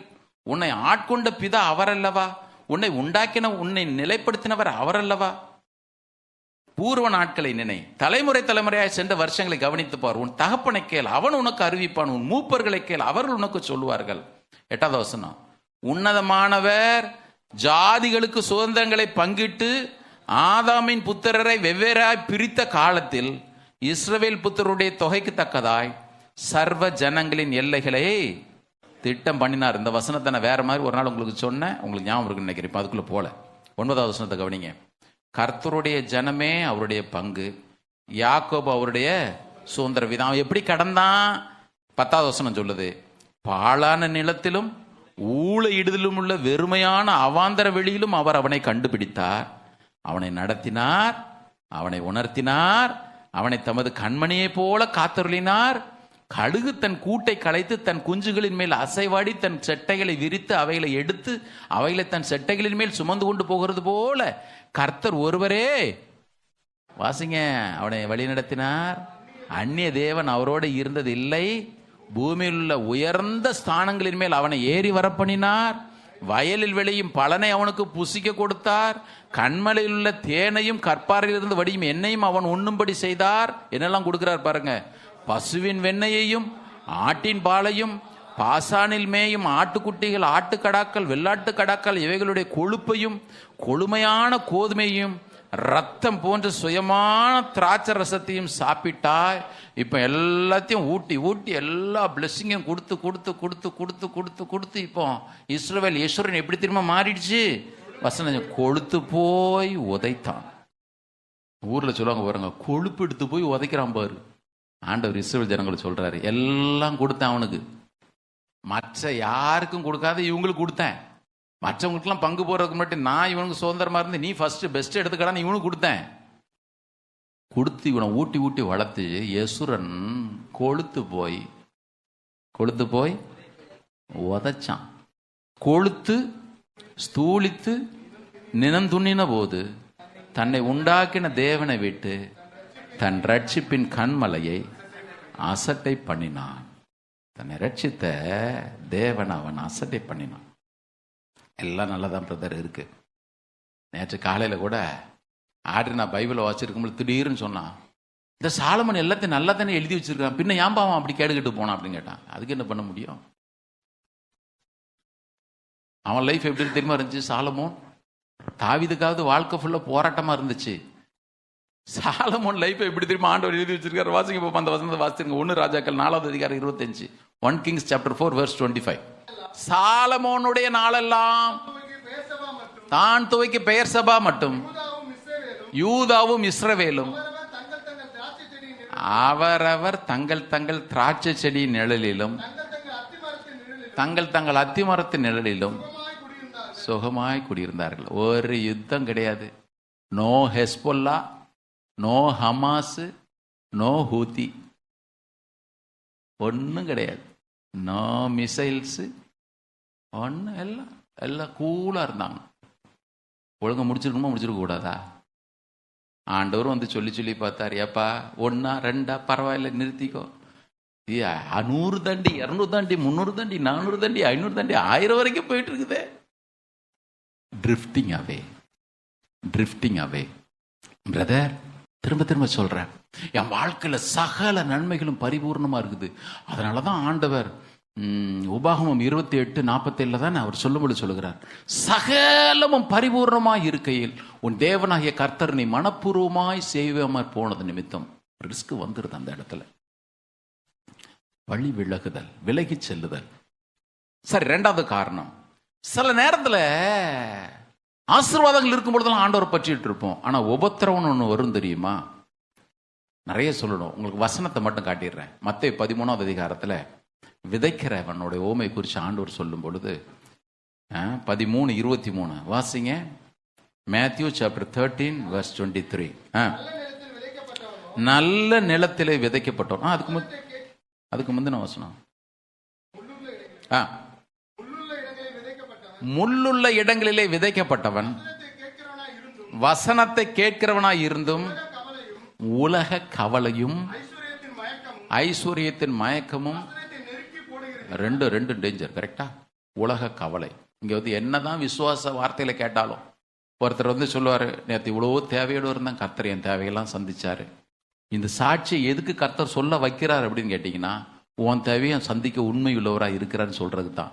ஆனா 1000 செய்தி கேட்கட்டுமே, அடுத்தது போயிட்டு அப்புறம் நாளைக்கு நான் என்ன பண்ணுவேன் ஆண்டவர் சொல்லுவார். அதுக்கு தானே அது சாட்சி சொல்ல அனுப்புனேன். நான் நினைக்கிறேன் இப்பெல்லாம் ஆண்டவர் வந்தார்னா எல்லாரும் மண்டையிலேயே மரமண்டன்னு 100 முறை கூட்டுவார்னு நினைக்கிறேன். வசனம் சொல்லுது, விதைக்கப்பட்ட விதை உனக்குள்ளாக பலனை கொடுக்க முடியும். ஆனால் உலக கவலைன்றது ஒன்று அதை நெருக்கி போட்டுருது பாருங்க. ட்ரிஃப்டிங் அவே.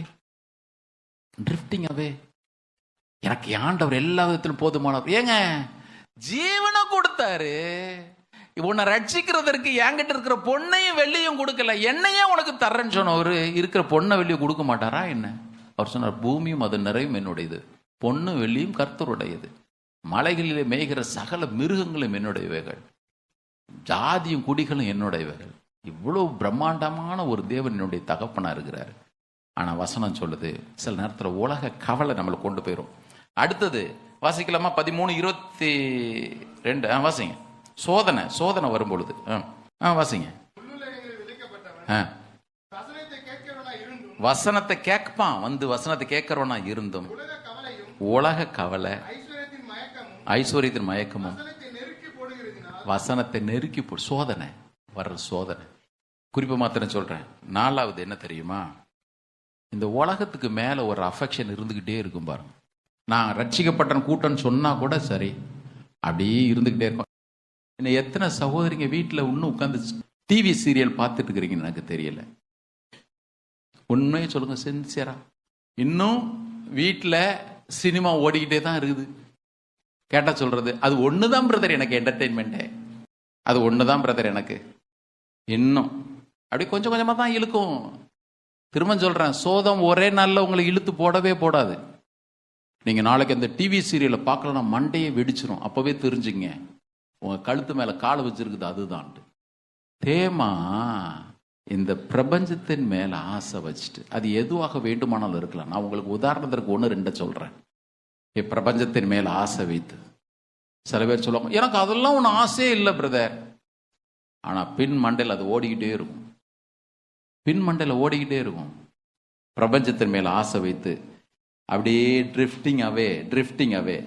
அதை விட இன்னொரு ரொம்ப டேஞ்சர் என்ன தெரியுமா? நான் ரட்சிக்கப்பட்டுட்டேன்னு சொன்ன பிறகும் கூட விட்டுட்டு வந்த பாவத்தின் மேல ஒரு ஆசை இருந்துகிட்டே இருக்கும். சில பேருக்கு பாருங்க, ரட்சிக்கப்பட்ட கூட்டத்துக்குள்ள வந்துருவாங்க, கம்யூனியன் எடுப்போம், ஜெபிப்போம், அந்நிய பாஷை பேசுவோம், நல்ல ஆண்டவர் ஆராதிச்சுக்கிட்டே தான் இருப்போம். ஆனா எல்லாம் போயிரும். இதுக்கு முன்னகுட்டி பாவத்தின் அடிமைத்தனத்தில் நான் இருந்தேன்னு சாட்சி சொல்றதற்கு எல்லாம் போயிரும். ஒண்ணு மட்டும் அப்படியே ஒட்டிக்கிட்டே வந்துகிட்டே இருக்கும். சில கர்த்தருடைய பிள்ளைங்க கவனிங்க, எனக்கு பிசிக்கலா எந்த காரியமும் இல்லைங்க, எல்லா பாண்டேஜ்ல இருந்து ஆண்டவர் விடுதலை ஆக்கிட்டாரு. ஆனா மனசுல மட்டும் உள்ள ஒண்ணு ஓடிக்கிட்டே இருக்கும். உள்ள கண்ணை மூடுன்னு அது முன்னால் வந்து நிற்கும். பிரதர் சிஸ்டர் கவனிங்க, கர்த்தர் நமக்கு கிருபையில தருவாராக. இன்னைக்கு உணர்த்துவார்னா ஆண்டவரை கேளுங்க, ஆண்டவரே இது என் வாழ்க்கையில் இருக்கு, எனக்கு நீங்க உதவி செய்யுங்க. இன்னைக்கு நான் ரட்சிக்கப்பட்டுட்டேன் பிரதர், நான் அதுல இருந்து வெளியே வந்துட்டேன். அதனாலதான் வேதம் சொல்லும் பொழுது சொல்லுகிறது, அவர்கள் தங்கள் இருதயங்களிலே எகிப்திற்கு திரும்பினார்கள். லிட்டரலா பிசிக்கலா அவங்க திரும்பல. அவர்கள் பிரயாணம் பண்ணது என்னவோ எகிப்திலிருந்து வனாந்தரத்துல கானானை நோக்கித்தான். ஆனா இருதயம் மட்டும் சொன்னுச்சு, நாங்கள் எகிப்திலே சாப்பிட்ட கொமட்டிகளை நினைக்கிறோம், எகிப்தில சாப்பிட்ட பூண்டை நினைக்கிறோம், எகிப்தில சாப்பிட்ட கீரைகளையும் மீனையும் இறைச்சி பாத்திரங்களையும் நினைக்கிறோம், எல்லாத்தையும் நினைக்கிறோம். இருதயம் அப்பப்போ போய் அப்படி மேய்ஞ்சிட்டு வரும் பாருங்க. வசனம் சொல்லுது, இவ்வளவு பெரிதான ரட்சிப்பை குறித்து நாம் கவலை ஏற்றிருப்போமானால் தண்டனைக்கு நாம் எப்படி தப்பித்து கொள்ள முடியும்? அடுத்தது முக்கியமான ஒரு காரியம். பிரதர் எனக்கு பாவம்லாம் இல்லை பிரதர், கர்த்தருக்கு ஸ்தோத்திரம். எனக்கு ஐஸ்வர்யத்தின் மயக்கம் இல்லை பிரதர், கர்த்தருக்கு ஸ்தோத்திரம். நான் அவ்வளவு ஆசீர்வாதமான நிலைமையிலும் தேவனை சின்சியரா ஆராதிக்கிறோம் பிரதர். இன்னும் இருக்கிறது ரொம்ப டேஞ்சரான ஒண்ணு என்ன தெரியுமா? ரொம்ப டேஞ்சரான ஒண்ணு வாசிக்கலாம். 2 தீமோத்தேயு 4:4 இருக்கிறது ரொம்ப டேஞ்சர். அது எஸ்பெஷலி இப்ப சோசியல் மீடியா நிறைய இருக்கிற இந்த நாட்களில் சத்தியத்திற்கு அதை விட்டு அப்படி தூர விலகி போறதுக்கு காரணம் என்ன தெரியுமா? இருக்கிற இந்த டாக்டரின்ஸ் இருக்கு பாருங்க, உபதேசம். இந்த உபதேசங்கள் இருக்குது பாருங்க, நம்ம ஆளுங்க எல்லாம் அறகுறை, எதுக்கு கேட்கறவங்க கூட தெரியாது பாருங்க. இயேசுநாதர் வெள்ளை குதிரையில வர்றாரு, வந்துட்டு போட்டுமே. அடுத்த கேள்வி, அவர் ஏன் வெள்ளை குதிரையில வந்தாரு? போய் அவர்கிட்ட கேளு, போ, அவர் ஏன் வெள்ளை குதிரையில? சில பேர் கேட்கிற கேள்வி இருக்குது பாருங்க. ஆண்டவரே சொல்லிட்டாரு, இங்க பாரு, அதெல்லாம் சொன்னா நீ தாங்க மாட்ட, அதனால உனக்கு உன் மண்டைக்கு எவ்வளவு உள்ள ஏறுதோ அதை மாத்திர நான் உனக்கு சொல்றேன்னு சொல்லிட்டாரு. அதோட நிறுத்திடணும். வேதத்தின் பக்கங்கள் எதை சொல்லலையோ அதை தேடி நீங்க ஒரு கன்க்ளூஷனுக்கு வருவீங்களானா கண்டிப்பா அது தவறாதான் இருக்கும். தவறாதான் பிரதர் இருக்கும். இன்னைக்கு நிறைய விசுவாசிகள் பாருங்க, அவர் சொல்றது கேட்கணும், இவர் சொல்றது கேட்கணும், அவர் சொல்றது கேட்கணும். உனக்கு எதுதான் புரிஞ்சது? ஒண்ணுமே புரியல. வாசிங்க, இதெல்லாம் எச்சரிப்பின் வார்த்தைகள். சத்தியத்திற்கு செவியை விலக்கி கட்டுக்கதைகளுக்கு சாய்ந்து போகும் காலம் வரும். வந்துச்சு. அப்படி பேதுரு எழுதுறாரு. 2 பேதுரு 2:1-2 2:1-2 நல்லா கவனிக்கணும், நல்லா கவனிங்க. கள்ள தீர்க்க தரிசிகளும் ஜனங்களுக்குள்ளே இருந்தார்கள். கரெக்டா? ஏசாவின் நாட்கள் இருந்தாங்க, எசேக்கியேல் நாட்கள் இருந்தாங்க, எரேமியாவின் நாட்கள் இருந்தாங்க. கள்ள தீர்க்க தரிசிகளும் ஜனங்களுக்குள்ளே இருந்தார்கள். அப்படியே உங்களுக்குள்ளும் கள்ள போதகர்கள் இருப்பார்கள். அவர்கள் கேட்டுக்கு ஏதுவான வேத புரட்டுகளை தந்திரமாய் நுழைய பண்ணி தங்களை கிரயத்துக்கு கொண்ட ஆண்டவரை மறுதலித்து தங்களுக்கு தீவிரமான அழிவை வருவித்து கொள்ளுவார்கள். போதுமா? அவர் எழுதுறாரு, உன்னை கொஞ்சம் கொஞ்சமா வழி விலக செய்யறது என்ன தெரியுமா? அதனாலதான் திரும்ப திரும்ப சொல்லுவேன், நீங்க உட்கார்ந்து செய்தி கேட்குறீங்கன்னா கேளுங்க, யார் பேசுறது வேணாலும் கேளுங்க. கேட்கறதுக்கு முன்னாடி இந்த வேதத்தை நல்லா தரோவா வாசிச்சுட்டு இதை நல்ல ஆன்டி வைரஸ் அப்டேட் பண்ணிட்டு அதன் பிறகு போய் யார் பேசுறது நீங்க கேட்டுக்குங்க. அது இல்லாம தயவு செய்து வேண்டாம். நான் விசுவாசிக்கிறேன், நான் நம்புறேன், நான் பிரயாசப்படுறேன், நல்ல வசனத்தை கர்த்தர் இடத்துல இருந்து பெற்று கொண்டு வந்து கொடுக்குறேன், நான் நம்புறேன். நான் அதை உங்களுக்கு நேர்த்தியா எடுத்து சொல்லுகிறேன், நம்புறேன். ஆண்டவரும் அதுல ஆசைப்படுறாரு, தெளிவா உங்களுக்கு விலக்கி சொல்ல வேண்டிய கிருபைகள் எனக்கு கொடுக்கிறார். திரும்ப திரும்ப நான் உங்களுக்கு ஒரே ஒரு காரியத்தை சொல்லுவேன், ஒவ்வொரு சூழ்நிலையிலும் நீங்கள் பல்வேறு விதமான இந்த எபிரேயர் 13வது அதிகாரத்திலே அவர் பவுல் அதை தான் எழுதுறார். எபிரேயர் 13வது அதிகாரத்தில் கூட ஒரு வசனம் உண்டு, பார்ப்போம். 8வது வசனமா 9வது வசனமா இருக்கு, பார்ப்போம். பல்வேறு போதனைகள் நல்ல அழைப்புண்டு தெரியாதிருங்கள் போட்டிருக்கு பாருங்க. வாசிங்க 13:9. வாசிங்க. பலவிதமான அந்நிய போதனைகளினாலே, வார்த்தை கவனிங்க, பலவிதமான அந்நிய போதனைகளினாலே அலைப்புண்டு தெரியாதிருங்கள். அலைப்புண்டு தெரியாதிருங்கள். அது கூட அதுதான், அப்படியே அலசடிப்பட்டு போயிட்டே இருக்கிறது, ட்ரிஃப்டிங் அவே, அப்படியே போயிட்டே இருக்கும். நான் சொன்னது இது போதும் நினைக்கிறேன். நம்ம கொஞ்சம் ஆராய்ந்து பார்க்கிறது நல்லது. எதெல்லாம் என்ன ஆண்டவரிலிருந்து விலக செய்யுது, எதெல்லாம் நான் கேட்ட சத்தியத்திலிருந்து என்ன விலக செய்து, எதெல்லாம் இவ்வளவு பெரிதான ரட்சிப்பை குறித்து நான் கவலையற்றவனாக என்ன வாழ செய்து, தயவு செய்து இவைகள் எல்லாம் நம்முடைய வாழ்க்கையில் இருக்கும்னா இன்றைக்கு இந்த ஆராதனை முடிகிறதுக்குள்ள ஆண்டவர்கிட்ட நம்ம கொஞ்சம் ஆராய்ந்து பார்க்கிறது நல்லது. சரி, அப்படி வாங்க. எபிரேயர் 2வது அதிகாரம் 2வது வசனத்துல ரொம்ப அற்புதமா இருக்குது பாருங்க. ஒவ்வொரு வசனமா தியானிக்கிறதற்கு வாசிங்க பார்ப்போம். இப்போ ஏனெனில் தேவ தூதர் மூலமாய் சொல்லப்பட்ட வசனத்திற்கு விரோதமான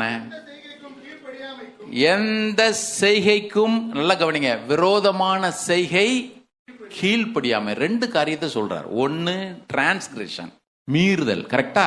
விரோதமான செய்கை, மீறுதல். இன்னொன்னு இங்கிலீஷ்ல டிரான்ஸ்கிரிப்ஷனை போட்டுருது. இன்னொன்னு டிஸ்ஒபீடியன்ஸ், கீழ்ப்படியாமை. 2யும் அங்க பவுல் எழுதி வைக்கிறார். என்ன? நம்பர் 1 மீறுதல்ன்றது என்ன? எதை செய்யக்கூடாதுன்னு சொன்னாரோ அதை செய்யறது. பழைய ஏற்பாட்டில் நீங்க பாத்தீங்கன்னா செய்யாதனே இருக்கும். என்ன? கொலை செய்யாதிருப்பாயாக, விபச்சாரம் செய்யாதிருப்பாயாக, பொய் சொல்லாதிருப்பாயாக, ஈச்சியாதிருப்பாயாக, செய்யாத செய்யாத செய்யாத. அதை செஞ்சோன்னா அதுக்கு பேரு டிரான்ஸ்கிரிப்ஷன், மீறுதல். புதிய ஏற்பாட்டில் ஆண்டவர் சொன்னாரு, சத்துருவ சிநேகி, சுத்த இருதயம் உள்ளவனாயிரு, எல்லாம் செய்ய செய்ய செய்யின்னு சொல்லியிருப்பாரு. இப்போ அதை எதை செய்யாதன்னு சொன்னாரோ அதை செய்யறது, எதை செய்யின்னு சொன்னாரோ அதை செய்யாம இருக்கிறது. நம்மளுங்க என்ன தெரியுமா பிரதர், நான் நோ விபச்சாரம், நோ களவு, நோ பொய், நோ இச்சை, நத்திங் பிரதர், அப்படியே பரிசுத்தமா வாழ்ந்துட்டு அப்படி போயிருது. கர்த்தர் சொன்னாரு, இவைகளும் விட்டு விடாத இருக்க வேண்டி இருக்குது. என்ன? நியாயத்தையும் இரக்கத்தையும் தேடு, சத்துருவ சிநேகி. வீட்டில் இருக்கிறவங்களே நம்ம சிநேகிக்கிறது இல்லை, இதுல சத்ருவ போய் ஆண்டவர் சொன்னார், இதை செய்யி இதை செய்யி. அப்போ எனக்கு டிரான்ஸ்கிரிப்ஷனும் வருது, டிசோபீடியன்ஸும் வருது. கர்த்தர் பிள்ளைங்க கவனிக்கணும். Sins we commit, sins we omit. நாம கமிட் பண்ற பாவங்களும் உண்டு, நாம ஒமிட் பண்ற பாவங்களும் உண்டு. ரெண்டுமே ஆண்டவர் சொல்றாரு, எப்பா நீ ட்ரிஃப்ட் ஆகாம இருக்கணும்னா ரெண்டுலையுமே கொஞ்சம் கவனமா இருக்கணும். அல்லேலூயா. கர்த்தர் நமக்கு உதவி செய்வாராக. ஒரே குறிப்பை சொல்லி நான் முடிச்சிடறேன். இப்போ நான் ஆண்டவர் விட்டு அப்படி விலகி போயிட்டே இருக்கிறேன்றதற்கு அறிகுறி தான் என்ன, அதற்கு அடையாளம் தான் என்ன? நிறைய உண்டு, சிலதை மாத்திரம் சொல்றேன். ஃபர்ஸ்ட் இதுதான் பிரதர், கவனிங்க. நமக்கு நாமளே மார்க் போட்டுக்கலாம். எதுக்கு பரீட்சை எழுதி ஆண்டவர் கையில் கொடுத்து நீர் மார்க் போடும்? தேவனே நீர் என்னை ஆராய்ந்து போறலாம் சொல்ல வேண்டாம். நானே உட்காந்து ஆராய்ஞ்சு பார்க்குற ஆண்டவரே, பேப்பர் ஃபுல்லாக ரொம்ப கேவலமாக இருக்குதுன்னு சொல்லிட்டு நானே கீழே போட்டு டோட்டல் முட்டையை போட்டு ஃபர்ஸ்ட் நான் ஆண்டவர் விட்டு ட்ரிஃப்டட் ஆவேங்க. ஆண்டவர் விட்டு அப்படியே அலசடைப்பட்டு தூரம் போயிட்டேன். மொத இந்த வார்த்தையின் மேல உங்களுக்கு இருக்கிற வாஞ்சை குறையும். இங்கதான் இருக்கிறவங்களாம் கரங்கொடுத்துற இடையில சொல்லுங்க. காலையில எழுந்த உடனே அல்லது இந்த நாள் ஃபுல்லா பைபிள் வாசிக்கல, சரி பார்த்துக்கலாம் நாளைக்கு பார்த்துக்கலாம் நீங்க நினைச்சிட்டீங்கனால தெரிஞ்சுங்க, ஒரு ஸ்டெப் அவரோட கொஞ்சம் தூரம் போயிருக்கணும்னு அர்த்தம். ஒரு பரிசுத்தவன் நல்லா சொன்னாரு, நேற்று நீ ஜெபித்ததை விட இன்னைக்கு குறைவா ஜெபிச்சனா நீ ஆண்டவர் விட்டு தூரம் போயிட்டேன்னு நினைச்சுக்கோ. சிம்பிள். சில பேர்கிட்ட எப்ப சாட்சி கட்டாலும் சொல்லுவாங்க, முந்திலாம் தெரியுமா பிரதர் நான் மணிக்கணக்கில் ஜெபம் பண்ண. யோ இப்ப சொல்லு, எப்போ எவ்வளவு ஜெபம் பண்ற? முந்திலாம் எது கேட்டாலும் முந்தி தெரியுமா, எப்படி ஊழி செஞ்சோம், முந்தி எப்படி கொடுத்தோம் தெரியுமா, முந்தி எப்படி போகணும் தெரியுமா. இப்ப சொல்லு. மரம் எந்த பக்கம் சாஞ்சிருக்குதோ அந்த பக்கம் தான் வெட்டினா சாயும், அப்படிதான் வசனமே சொல்லுது. மரம் எந்த பக்கம் இருக்குது, மரம் இருக்குது நேத்து அந்த பக்கம், இன்னைக்கு எந்த பக்கம் இருக்குது, கரெக்டா அங்க போய் விழும். கர்த்தருடைய பிள்ளைங்க கவனிங்க. உங்களுக்கு தேவ வசனத்தின் மேல என்றைக்கு பசியும் தாகமும் குறைகிறதோ அன்றைக்கு முடிவு எடுத்துக்கங்க, நான் ஆண்டவரை விட்டு ஒரு ஸ்டெப் கொஞ்சம் தூரம் போறேன். ரெண்டாவது, நான் ஆண்டவரை ஆராதிக்கிறதற்கும் ஆலயத்திற்கு வருகிறதுக்கும் அந்த பேஷன் கொஞ்சம் கொஞ்சமா குறையும். இங்கதான் இருக்கிறீங்களா, கவனிக்கிறீங்களா? ஆண்டவருடைய ஆலயத்திற்கு வர்றது, சில பேர் பாருங்க போய்க்கலாம் விடு, ஆலயத்திற்கு வந்து ஆராதிக்கிறது கூட ஏதோ ஆராதிக்கிற விடு, பாட்டு பாடுறது ஏதோ ஒன்று, அது அப்படி பழக்க தோஷம் பிரதர், அப்படி பாடிட்டு போறது, டேப் ஆன் பண்ணி விட்ட மாதிரி போயிட்டே இருந்து. ஒரு பாஸ்டர் ஒரு வீட்டுக்கு போயிருந்தார், அந்த வீட்டில் தங்கியிருந்தார். காலையில் அந்த வீட்டில் இருந்த அந்த சகோதரி அப்படி அழகாக பாட்டை திரும்ப திரும்ப அப்படி பாடிக்கிட்டே இருந்தாங்க. இந்த பாஸ்டர் கேட்கறது ரொம்ப சந்தோஷம், இந்த அம்மா தான் காலையில் எவ்வளோ அழகா ஆராதிக்குது பாரு. அப்புறம் காலையில் பிரேக்ஃபாஸ்ட் கொஞ்சம் வச்ச உடனே சொன்னார், சிஸ்டர் நீங்கள் ரொம்ப நல்லா ஆண்டவர் பாடி ஆராதிக்கிறீங்களே, என்ன அந்த பாட்டை கொஞ்சம் வேகமாக பாடிட்டீங்க, கொஞ்சம் ஸ்லோவாக பாடிட்டீங்க, இன்னும் ரொம்ப நல்லா இருந்திருக்கும். அந்த அம்மா சொன்னிச்சு, ஒன்றும் இல்லை பாஸ்டர், எனக்கு இட்லி அவிக்கவே தெரியாது. என்ன இட்லி அவிக்க தெரியாதா? நீ ஏமா பாட்டை இப்படி பாட்டுன்னு கேட்டால் இட்லி அவிக்க தெரியாதுன்னு சொல்கிற சொன்னிச்சு. எங்கள் அம்மா ஒரு கணக்கு சொன்னாங்க, இட்லி தட்டில் மாவை ஊற்றி அடுப்பில் வச்சுட்டு இந்த பாட்டை 3 முறை வேகமாக பாடி முடிச்சுட்டு திறந்து பார்த்தா இட்லி வந்திருக்கும், எடுத்துக்க வேண்டியதான். இன்னைக்கு நிறைய பேருக்கு ஆராதனை அப்படித்தான் தெரியும்ல, நிறைய பேருக்கு ஆராதனை அப்படிதான். நான் இன்னைக்கு அதனாலதான் ஆராதனை நேரத்தில் சொன்னேன், யெகோவா ஈரேன்ற வார்த்தை நிறைய பேர் இல்லைல்ல.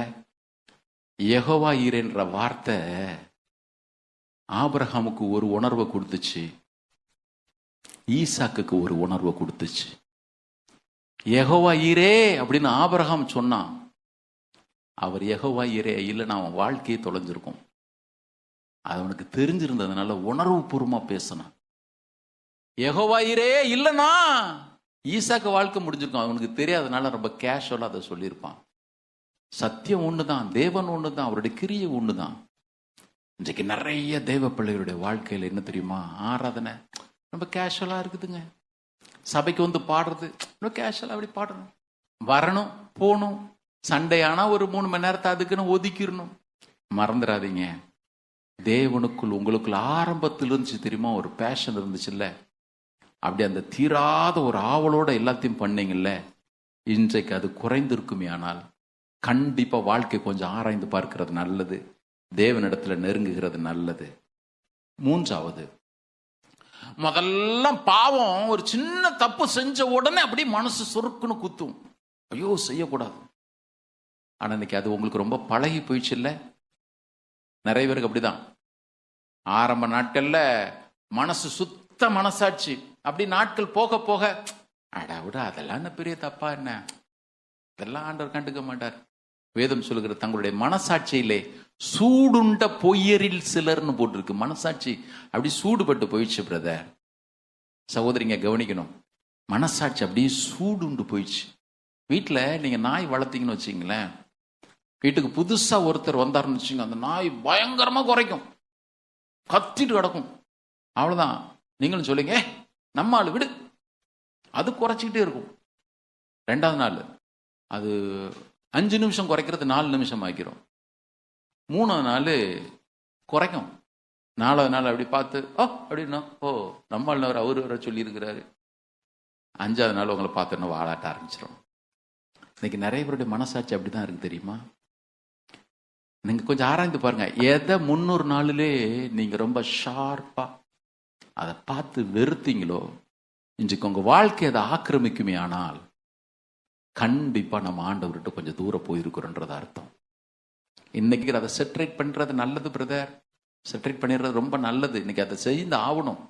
வேதம் சொல்லுகிறது, இவ்வளவு பெரிதான ரட்சிப்பை குறித்து நாம் கவலை ஏற்றிருப்போமே, ஆனால் தண்டனைக்கு நாம் எப்படி தப்பித்து கொள்ள முடியும்?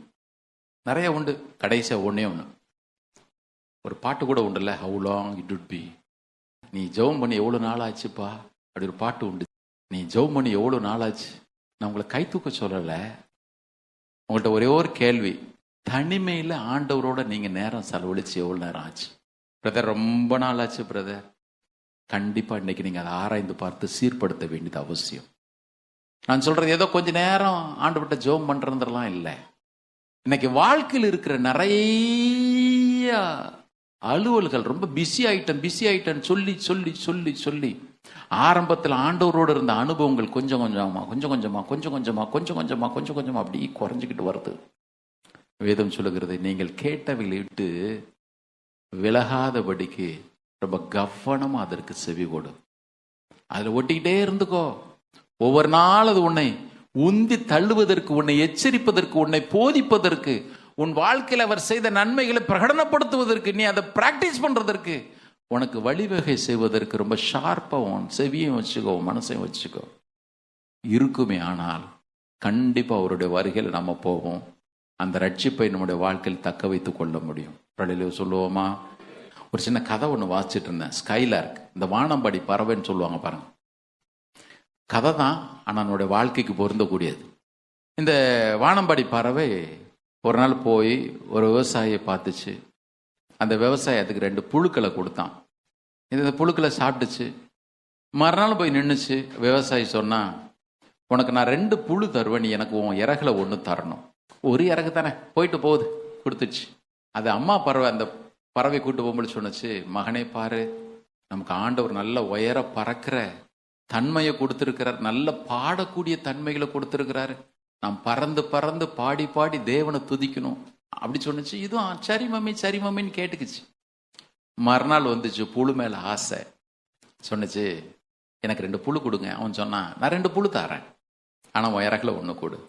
டெய்லி இந்த காரியம் நடந்துகிட்டே இருந்துச்சு. திடீர்னு ஒரு நாள் இலையுதிர் காலம் வந்துச்சு. அங்க இருந்த பறவைகள்லாம் அந்த பகுதியை காலி செஞ்சுட்டு வேற ஒரு பகுதிக்கு போகணும். எல்லாம் பறந்து போச்சு. டெய்லி 2 புழுக்காக ஒவ்வொரு இறகையும் அப்படியே வித்து போட்டுட்டு இருந்த பறவை பார்த்துச்சு, என்னால் பறக்கவே முடியாது, நான் இங்கே உட்கார்ந்து தான் தீரணும். இறகு இல்லை, விவசாயி புழுவையும் கொடுக்கல, குளிர்லேயே விரைச்சி செத்துச்சு. அப்படிதான் அந்த கதை முடியுது. நான் யோசிச்சு பார்த்தேன், இன்னைக்கு நிறைய கிறிஸ்தவர்கள் தங்களை ஆவிக்குரியவர்கள் என்று சொல்றவங்க தங்களுக்கு ஆண்டவர் கொடுத்திருக்கிற எல்லா கிருபை வரங்களையும் கேவலம் புழு போன்ற காரணத்திற்காக அப்படியே எக்ஸ்சேஞ்ச் பண்ணிக்கிட்டு தானே இருக்கிறோம் லைஃப்ல. இல்ல, எக்ஸ்சேஞ்ச் பண்ணிக்கிட்டு தான் இருக்கிறோம். பாருங்க, நீ ஜெபிக்க வான்னு சொல்றது ஜெபத்தினால உங்களுக்கும் எனக்கும் தான் லாபமே தவிர ஆண்டவருக்கு ஒரு நாள் லாபம் இல்லை. அவரு இருக்கிறதுலே பிஸியஸ்ட் பர்சன். ஆனா ஜெப நேரத்துல காலையில விடிய காலம் வந்து எழுந்துரு வா பேசிட்டு இருப்போம் அவரு கூப்பிடுறாரு. அவருக்கு என்ன வேலை வெட்டியா? இல்லை, வேலை வெட்டி இல்லையா என்ன? அவ்வளோ பிஸியஸ்ட் பர்சன் உங்களுக்கு எனக்கும். அப்பாயின்மெண்ட் வாங்காமலே வா டெய்லி நினைக்கிற பொழுதெல்லாம் நான் உட்காந்து பேசுவோன்னு சொல்றாரு. ஆனா இல்ல ஆண்டவரே, இன்னைக்கு என் ஃப்ரெண்டுகிட்ட நான் 1/2 மணி நேரம் பேச வேண்டியிருக்கு, உனக்கு வேணா 2 நிமிஷம் தர்றேன். நம்ம என்ன தெரியுமா பண்றோம்? எனக்கு இருக்கிற அழகான இறக நான் உங்ககிட்ட புழுக்களுக்காக நான் விற்கிறேன்னு சொல்லிட்டு எவங்கிட்டையோ எதுக்கோ கொடுத்துட்டு இருக்கிறோம். வாலிப பிள்ளை கவனி, பிசாசு ஒன்று கூட உனக்கு ஃப்ரீயா தரவே மாட்டான். பிசாசு உனக்கு கொடுக்கிற ஒவ்வொன்றிற்கும் உன்னுடைய ஆத்மாவை விலை பேசுவான். மறந்துடவே மறந்துடாத, உன்னை ரட்சித்த ஆண்டவர் உனக்கு கொடுத்திருக்கிற விலைக்கரை அவ்வளோ பெருசு. இந்த உலகத்துல எவ்வளவு உனக்கு அதை கொடுக்கவே முடியாது. அவர் கொடுத்திருக்கிற விலைக்கரை அவ்வளவு பெருசு. ஒரு நாளும் அவரை விட்டு வழி விலகிறாத. இந்த ட்ரிஃப்டட் அவேன்ற அனுபவம் உனக்கும் எனக்கும் வாழ்க்கையில் இருக்கவே கூடாது. அந்த ஆசை மாத்திரம் இருந்தா போதும். பரிசுத்த ஆவியானவர் நமக்கு உதவி செய்வார். ஆமென். எல்லாரும் எழுந்து நிற்போம், ஆண்டவர் நோக்கி பார்ப்போம். ஆண்டவரே, நீர் எனக்கு உதவி செய்ய ஐயா, நீர் எனக்கு உதவி செய்யும். நான் சொன்ன காரியங்கள் மாத்திரம் அல்ல, இவைகளை தவிர வேற எவைகள் உங்களுடைய வாழ்க்கையில உண்டான அல்லது ஆவியானவர் எதை உணர்த்தினார் எல்லாரும் இன்னைக்கு விட்டு கொடுத்துருங்க. ஆண்டவரே, உம்மை விட்டு வழி விலக செய்யக்கூடிய காரியங்கள் ஏராளம் என்னுடைய வாழ்க்கையில உண்டு. ஒவ்வொன்றையும் நான் சீர்படுத்த எனக்கு உதவி செய்யும். உம்மை நெருங்கி சேர எனக்கு உதவி செய்ய ஆண்டவரே.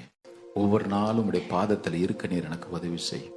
பிரதர், வாரம் சபைக்கு வர்றோம், அப்படியே போறோம், வாழ்க்கை மாறவே இல்லைன்னா அப்புறம் என்ன அது கிறிஸ்தவ வாழ்க்கை?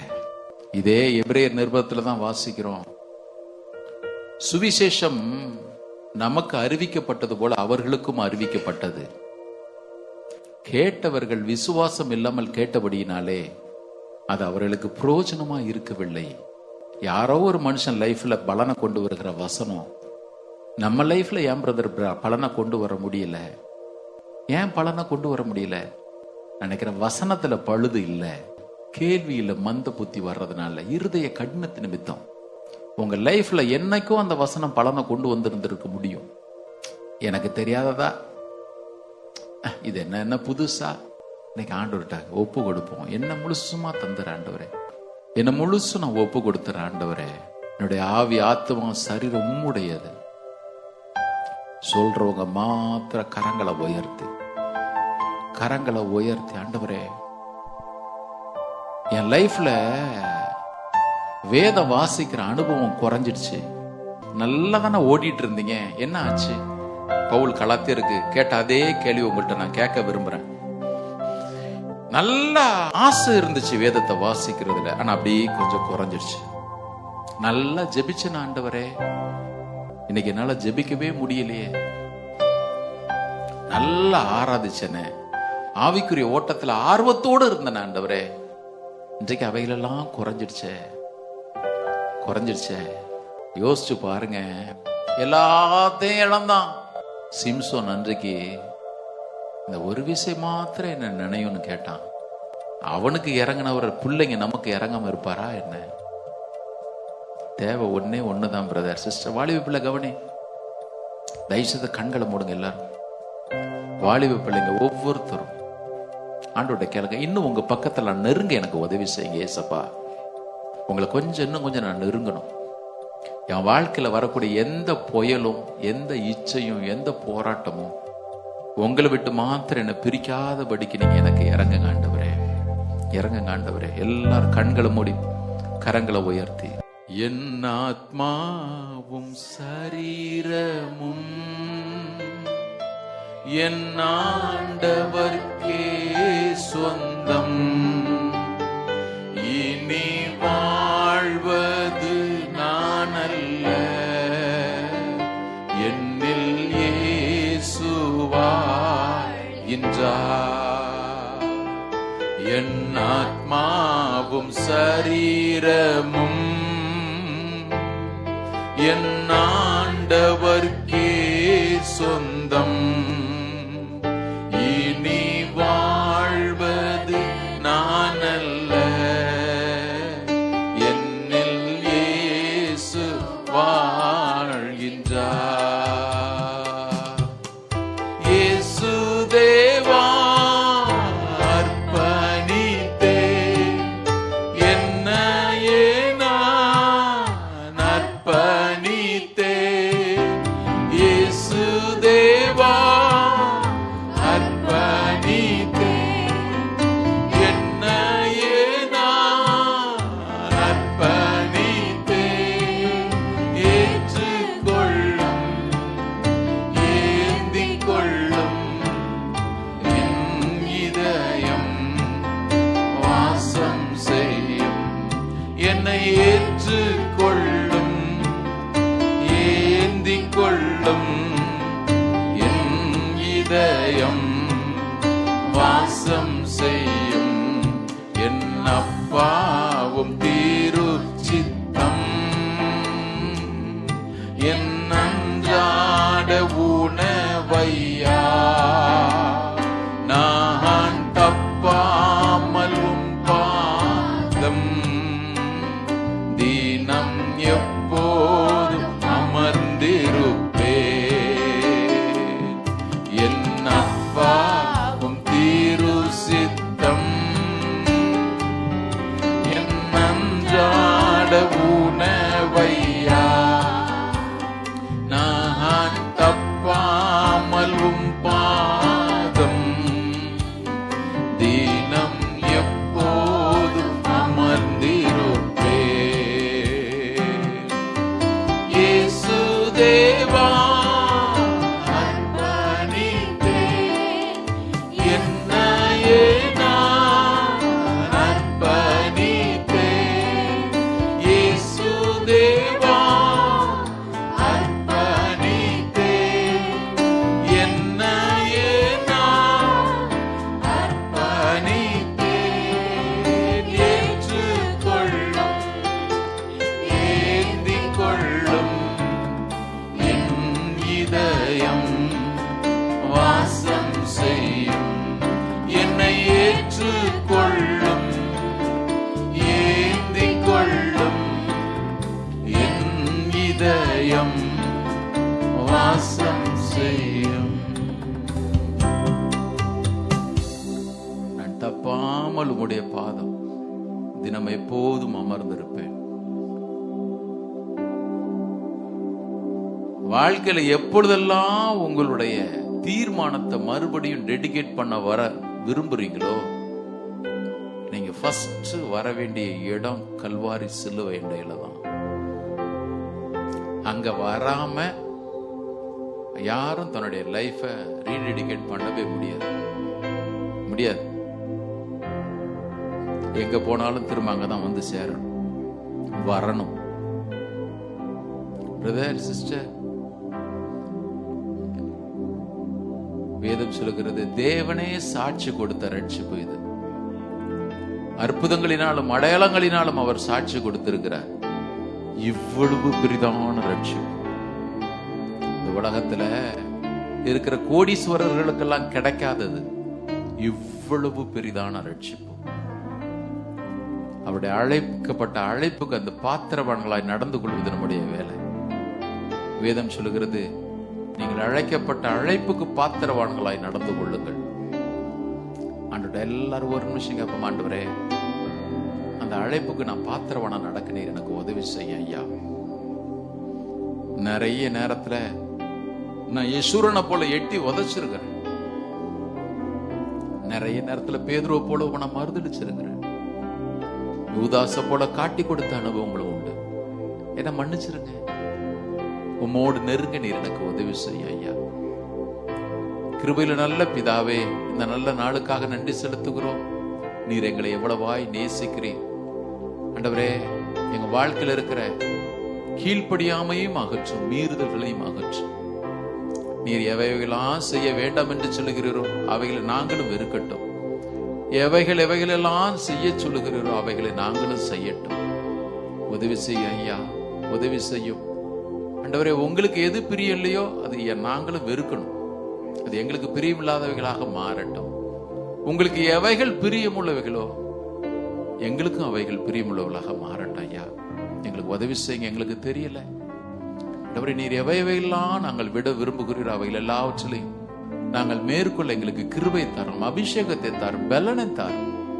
ஆவியின் பலனை எங்களுக்கு தந்து நாங்கள் முன்னேறி செல்ல உதவி செய்வோம். யார் யாரெல்லாம் ஆவிக்குரிய வாழ்க்கையில சோர்ந்து போய் நிற்கிறார்களோ, சோர்ந்து போகிறவர்களுக்கு பலன் கொடுத்து சத்துவமில்லாதவர்களுக்கு சத்துவத்தை பெருகப்படுகிற தேவனே, முன்னேறி செல்ல உதவி செய்யும். பின்மாற்றத்தில் போனவர்களை கர்த்தரும் பக்கமாக இழுத்துக் கொள்ளுவீராக. ஐயா, உமக்கு நன்றி. நான் அவருடைய சீர்கேட்டை குணமாக்குவேன் என்று சொன்னீரேன். நடத்தும் ஆண்டவரே, வியாதியோடு பலவீனத்தோடு இருக்கிற ஒவ்வொருவரையும் கர்த்தர் தொட்டு சுகமாக்கும். நெருக்கத்தின் பாதையில போகிற உடைய பிள்ளைகளுக்கு இந்த வாரத்தில் விசாலம் உண்டாகட்டும். பாத்திரங்கள் நிரம்பி வெளியே செய்ய ஐயா, ஒவ்வொருவரையும் கர்த்தர் சாட்சியாக மாற்றும். துதி கன மகிமையெல்லாம் ஒருவருக்கு ஏறெடுக்கிறோம். மீட்பர் இயேசுவின் நாமத்தில் எங்களை தாழ்த்தி ஜெபிக்கிறோம் நல்ல பிதாவே, ஆமென். எல்லாரும் சேர்ந்து சொல்லுவோமா? என் ஆத்துமாவே கர்த்தரை ஸ்தோத்திரி, என் முழுவதுமே பரிசுத்த நாமத்தை ஸ்தோத்திரி. என் ஆத்துமாவே கர்த்தரை ஸ்தோத்திரி, கர்த்தர் செய்த சகல உபகாரங்களை மறவாது. ஆமென். என்னுடைய கர்த்தராகிய இயேசு கிறிஸ்துவின் கிருபை, பிதாவாகிய தேவனுடைய அன்பும் பரிசுத்த ஆவியின் ஐக்கியம் நம்ம ஒருவரும் சகல பரிசுத்தவங்களோடும் கர்த்தருடைய வருகை மட்டும் இருப்பதாக. ஆமென். கர்த்தர் உங்களை ஆசீர்வதித்து உங்களை காக்க கடவர். கர்த்தர் தமது முகத்தை உங்கள் மேல் பிரகாசிக்கப்படி உங்கள் மேல் கிருபையா இருக்க கடவர். கர்த்தர் தம்முடைய முகத்தை உங்கள் மேல் பிரசன்னமாக்கி சமாதானத்தை, மகிழ்ச்சியும், செழிப்பை, விடுதலையும் கட்டளையிட்டு ஒவ்வொருவரின் தங்கள் அவர் பக்கமாக இழுத்துக் கொள்ளுவாராக. ஆமென், ஆமென். God bless you. God be with you. Have a blessed week.